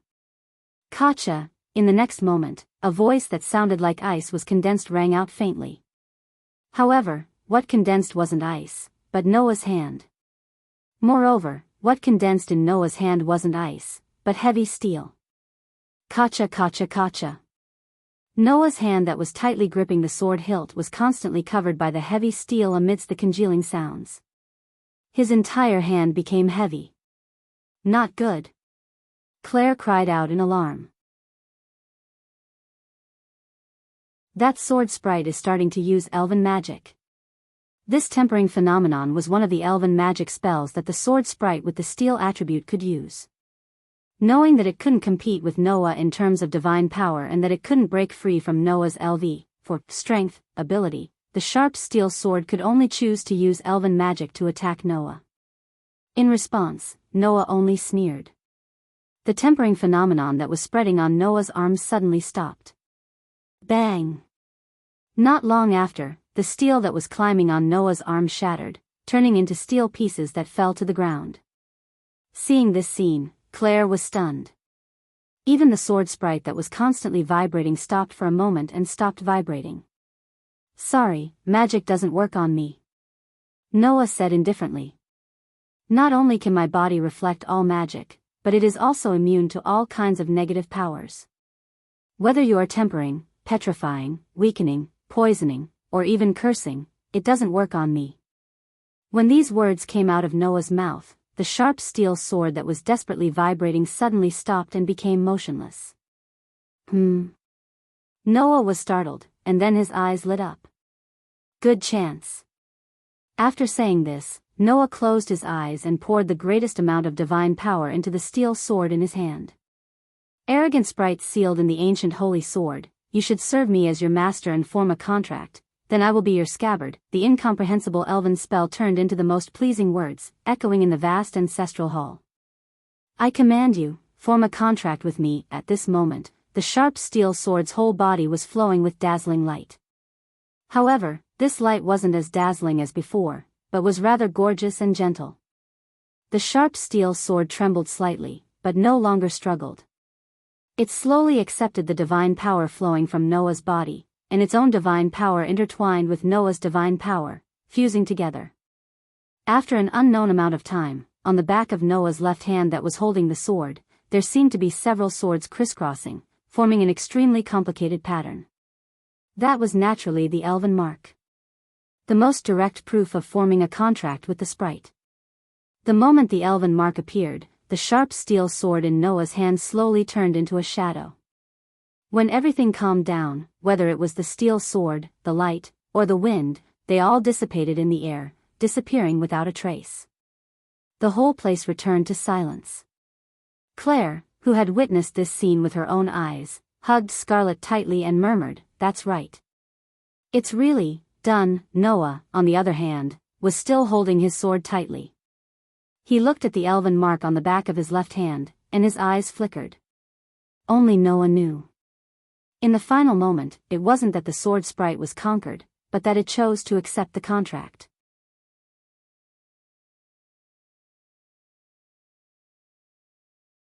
Chapter 947. Alessia Elven Academy, the Dean's office. Sitting behind the luxurious desk, Greyvath raised her head and looked forward. As far as Greyvath could see, the two of them stood some distance apart. It was Noah and Claire who had just returned from the elven forest. Greyvath glanced at the elven mark on the back of Noah's left hand and smiled. "Looks like things went quite smoothly." "Successful?" Noah raised his hand that was branded with the elven mark, and said in a self-deprecating manner. "If you saw how unreasonable that wild elf was at the scene, I wonder if you would still have such thoughts." "Isn't it fine as long as the result is smooth?" Greyvath said nonchalantly. "You should be satisfied to be able to successfully form a contract with such a high-level elf." After speaking, Greyvath no longer paid attention to Noah. Instead, she looked at Claire, who had been keeping her head down the entire time, and said meaningfully, "I think a little failure is a good thing for you. What do you think?" Claire bit her lips and glared at Noah with her fiery red eyes. She looked like she had a deep grudge against him and even pointed a finger at Noah. "You only formed a contract with a wild elf from who knows where. That doesn't mean I lost to you." Noah felt a headache coming on. "I didn't say I wanted to compete with you, did I? This kind of thing is a test of luck, isn't it?" As mentioned before, elves also had their own wills. Although Witch-G would be able to communicate with fairies as long as she was pure and untainted, forming a contract was another matter altogether. Elves had the right to choose the master they liked.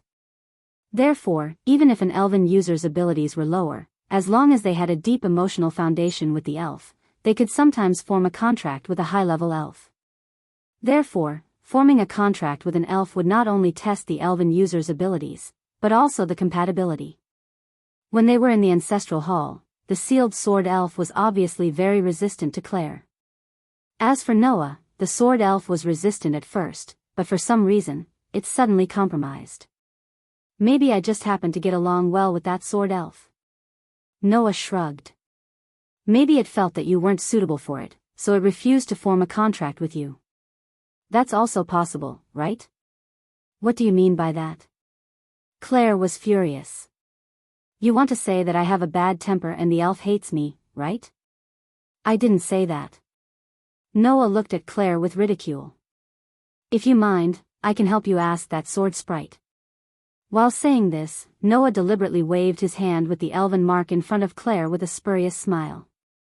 Claire's petite body began to tremble.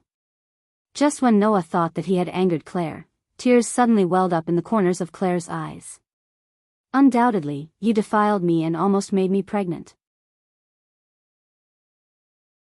In the elven forest, you even planned to turn into a wolf and eat me in one bite. Now you're saying such irresponsible words." Claire shouted at Noah. "I hate you the most." Leaving these words behind, Claire ran out of the office with tears streaming down her face like a woman who had been abandoned. Noah was completely frozen in place. He couldn't even move. "Oh." Gray and Vath looked at Noah with bone-chilling eyes. So you did that kind of thing? Seeing the bone-chilling coldness in Gray and Vath's eyes, Noah's mouth twitched. He took a deep breath and spoke in a deep voice. If I say that things aren't what you think, will you believe me? Believe, of course I believe you. After all, you were invited by me to study in this academy. You didn't come here with bad intentions, right? Gray and Vath smiled sweetly, but there was no smile in her eyes. I just hope that you can move around in front of me as much as possible. That way, I will feel more at ease. Do you understand? Noah raised his head and looked at the ceiling, speechless. Elven forest, open space. Noah and Gray and Vath walked out of Elven Academy and stood facing each other, bathing in the warm sunlight. Looking carefully, Gray and Vath were explaining something to Noah without stopping.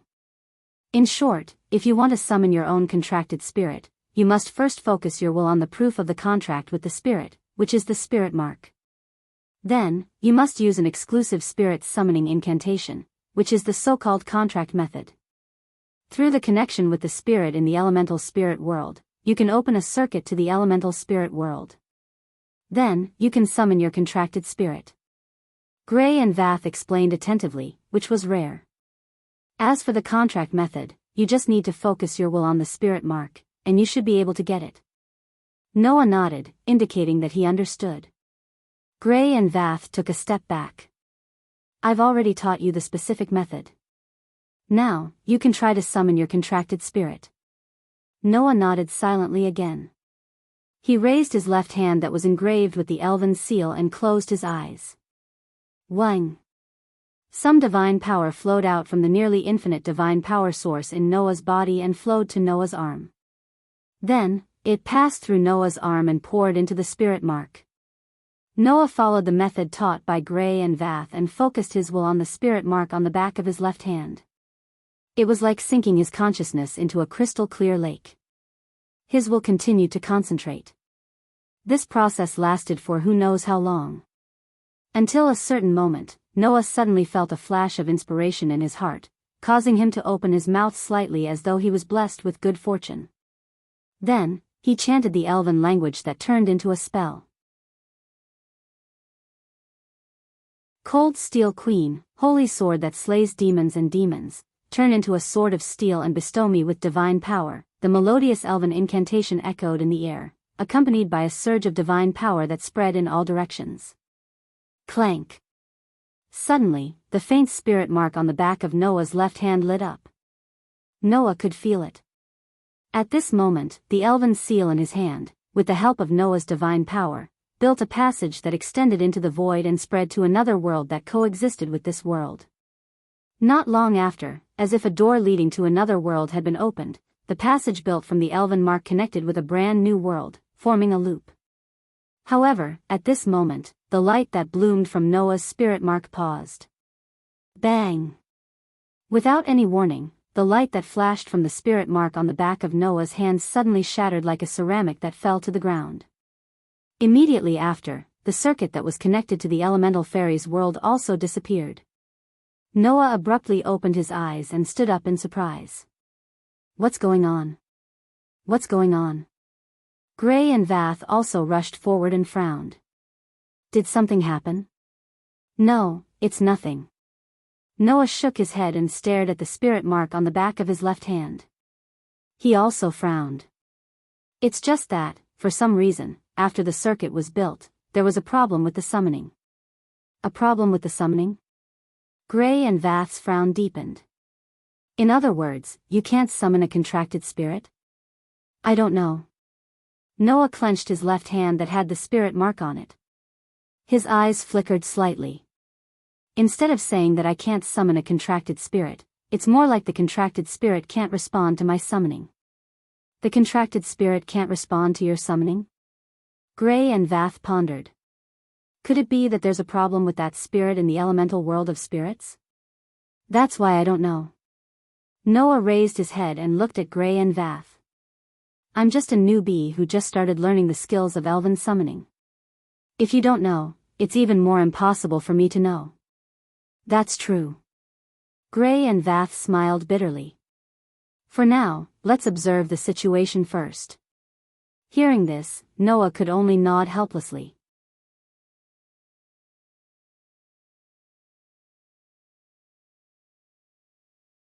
Chapter 948. It was nighttime.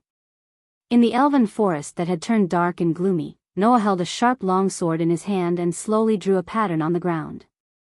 It was a simple magic circle. To be more precise, it was a simple magic circle that wasn't too complicated, but was very delicate and detailed. After directly carving this magic circle on the ground with his sword, Noah casually threw away the sharp longsword in his hand and allowed it to be swallowed by the sudden fluctuation of golden ripples. Then, he stood in the center of the magic circle. Taking a deep breath, Noah closed his eyes and extended his hand that was engraved with the elven mark. Cold Steel Queen, holy sword that slays demons and demons, turn into a sword of steel and bestow me with divine power, contract form. Elves needed to use the elven incantation when summoning their contracted elves. Just like humans, although they were collectively called humans, they couldn't become the same existence. The same principle applied to every single elf. Therefore, after forming a contract with a sprite, the sprite incantation required for each contract sprite to be summoned, which was the form of the contract, was different. Now, Noah was chanting the contract form that belonged to his contracted elf. Clang!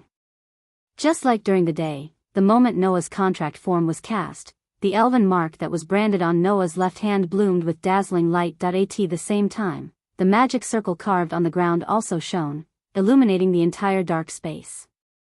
Between the surrounding trees and bushes, evil elves that were hiding and preparing to do something bad to Noah were frightened by the sudden light. One by one, they fled in panic and disappeared in an instant. Noah stood in the center of the dazzling magic circle and tried his best to imbue the elven mark in his hand with divine power. He tried to use this door that could connect to the elemental elf world at any time and summon his contracted elf. Unfortunately, things didn't go as he wished. Just like during the day, the light that bloomed from Noah's elven mark suddenly froze. Bang! With a clear cracking sound, the light shattered like glass, turning into light particles that dissipated into the air. On the ground, the dazzling magic array gradually dimmed until it completely disappeared. Noah slowly opened his eyes. He stared at the elven mark on the back of his hand and sighed. It still doesn't work?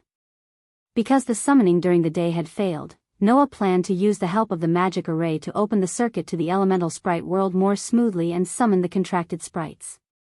Generally, this method of summoning contracted sprites with the help of magic square matrices was used by those who had just concluded a contract with sprites and were unable to act independently. It could make it easier for immature sprite users to summon contracted sprites.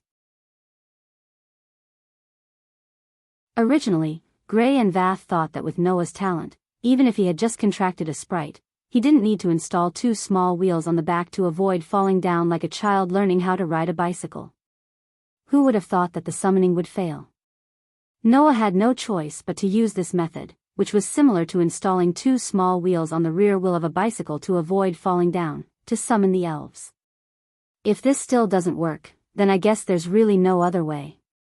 Noah gently stroked the elven mark on the back of his hand and fell into deep thought. Why is that so? In fact, it wasn't rare for sprite users to be unable to summon contracted sprites in this world. Because only the pure witch concubine could communicate with sprites, if one's body was tainted, then it was natural for one to be unable to summon sprites suddenly.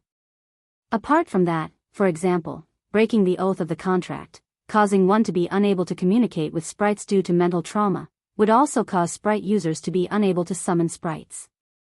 In short, the matter of communicating with sprites was closely related to the sprite user's mental state. Noah wasn't a pure witch concubine to begin with. He was an exception to the rule of male sprite users. Naturally, there was no such thing as his body being tainted, losing his purity, and being unable to communicate with sprites. Therefore, this possibility could be ruled out first. Breaking the oath of the contract, or having mental trauma, had never happened to Noah before. Then, the only possibility was that the problem didn't lie with Noah, the sprite user, but with the sprite he was contracted with. Is it not willing to respond to my summoning? Or is it unable to respond to my summoning? Noah couldn't figure it out and could only give up on thinking about it. Forget it, let nature take its course. Looking at the magic formation engraved on the ground, Noah walked out of the open space and headed in the direction of Alicia Elven Academy. Ever since he came to this world, Noah had spent nearly half a month in the Elven Forest. The reason for this was that no one would disturb him in the Elven Forest, allowing Noah to focus on his training as a sprite user. Secondly, the Elven Academy was filled with pure witch concubines. There was no male dormitory, so Noah could only spend half a month in the Elven Forest. And in this half a month, Gray and Vaz had taught Noah almost everything they needed to teach. Now, all that was left was for Noah to learn and practice. Only then did Grayvath, who felt as if she had been relieved of a huge responsibility, remember the problem of Noah's residence and began to make arrangements. She said she would solve this problem, but why do I have a bad premonition? In the courtyard of the Elven Academy, Noah leaned against a lamppost and scratched his face. I hope that witch didn't trick me. However, for Noah, it seemed that today was destined not to be a smooth day. The male sprite user over there. Suddenly, an awe-inspiring voice rang out beside Noah. Noah turned his head and looked over. Then, as if he didn't want to see anyone, he covered his face. What is the meaning of this? You rude guy. A slightly angry voice told Noah that even if he didn't see it, it wouldn't become an illusion. At that moment, Noah could only raise his head and look over with narrowed eyes. Not too far away from Noah, a ponytailed girl was looking at Noah with displeasure. She was wearing a pure white uniform and a knight's sword in its scabbard at her waist. She was wearing a small amount of light clothing. Alice Farangelto. She was the leader of the Wind King Knights who was in charge of law and order in the Elven Academy. This girl, who didn't have a good impression of Noah when they first met, had her cute face tense. She stared at Noah as if he wasn't a classmate, but a criminal who was about to commit a crime. She was full of vigilance. Noah didn't know how many times he sighed today. His face was full of bitterness. As expected, the ominous premonition was right. What are you mumbling about? Alice raised her eyebrows. Then, she thought of something and widened her eyes. She gripped the hilt of the knight's sword at her waist tightly. Could it be that you're really like what the girls in the academy said? That you know some incantation that can lure innocent girls to bed? Who knows that kind of incantation? Noah couldn't help but ridicule. If there really is such an incantation, then all the girls will be done for, right? Wah. What? Alice was shocked and her face turned fierce. You still plan to use such despicable methods to conquer all the girls on this continent? Shameless. I won't let you get away with it. After saying that, Alice immediately wanted to draw her sword, but Noah's face twitched, and he put on a fake smile. Let's not talk about the structure of your brain for you to have such thoughts. But let me say this first. If you make a move, I'll tie you up again and hang you in front of the academy's door. Tomorrow, all the students in the academy will come and admire the majestic figure of the leader of the knights. Alice's hand froze, and she bit her lip, looking indignant. You actually dare to threaten me? You are indeed an evil man. Noah wanted to cry but had no tears. Why did it become like this?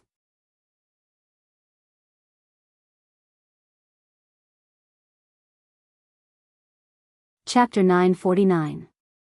Thud. Thud. Thud. Thud. It was late at night in the Elven Academy. Clear and crisp footsteps reverberated back and forth in the square and courtyard. Coupled with the gloomy atmosphere in the surroundings, it made one's hair stand on end. However, the one who made such footsteps wasn't a ghostly elf, but a beautiful young lady. With her long, dark blue hair tied into a ponytail, the leader of the Wind King Knights, Alice, walked in a certain direction with seemingly hurried steps with a stern expression. Of course, Noah, who was walking behind Alice, couldn't see the expression of the leader of the Wind King Knights. He merely walked a short distance behind Alice with a helpless expression. Why are you in charge of leading the way for me? Although he didn't know what kind of residence Gray and Vaz had prepared for him, Noah, who had lived like a savage in the deep mountains for 4 years, shouldn't be concerned about it. What Noah was more concerned about was why this old-fashioned and strict leader of the Wind King Knights was in charge of leading the way for him. It was impossible that Gray and Vaz didn't know that Alice didn't like this male elf, Noah, right? It should be said that not only Alice, but all the elven envoys in the Elven Academy had no immunity to men. In fact, most of the elven envoys outside the academy were very pure. It was only natural that they would be so concerned about and even afraid of a man. And from Alice's behavior, it could be seen that this lass was also a standard innocent young lady. However, as the leader of the Wind King Knights who managed the security and order of the academy, Alice still chose to stand out and protect the students in the academy even though she didn't like Noah, a male elf. In the end, due to the conflict between her excessive awareness and her duty, Alice should hate Noah more than anyone else in the academy. Why would she still lead the way for Noah in the middle of the night? Noah could only think of Gray and Vaz's arrangement. Unfortunately, it really wasn't Gray and Vaz's arrangement this time. I volunteered to lead the way for you, and even took care of the matter of your residence.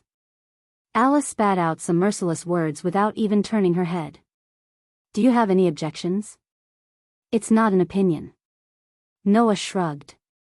I'm just curious as to why you would pay attention to a male elven envoy like me who might destroy the discipline and order of the academy. Of course I should be the one to do this, shouldn't I? Alice said firmly. If it was another student who was leading the way for you and was attacked by you, what would you do? Attack? Noah was speechless. Just because of this reason? Of course not. Alice snorted. I still have to personally watch your every move. In other words. Noah rubbed his temples. This is surveillance, right? That's right, Alice admitted bluntly. Everyone in the academy said that you didn't see anyone during the day, so you must be planning to hunt at night. Hunt? Noah blinked. What hunt? Do you even need to say it? Alice said without hesitation. Isn't it just hunting females? Noah's eyelids twitched. He resisted the urge to beat his chest and forced out such a question. Allow me to ask, since I entered the academy, what kind of rumors have been spreading about me? Noah learned from Claire that there were rumors about him circulating in the academy.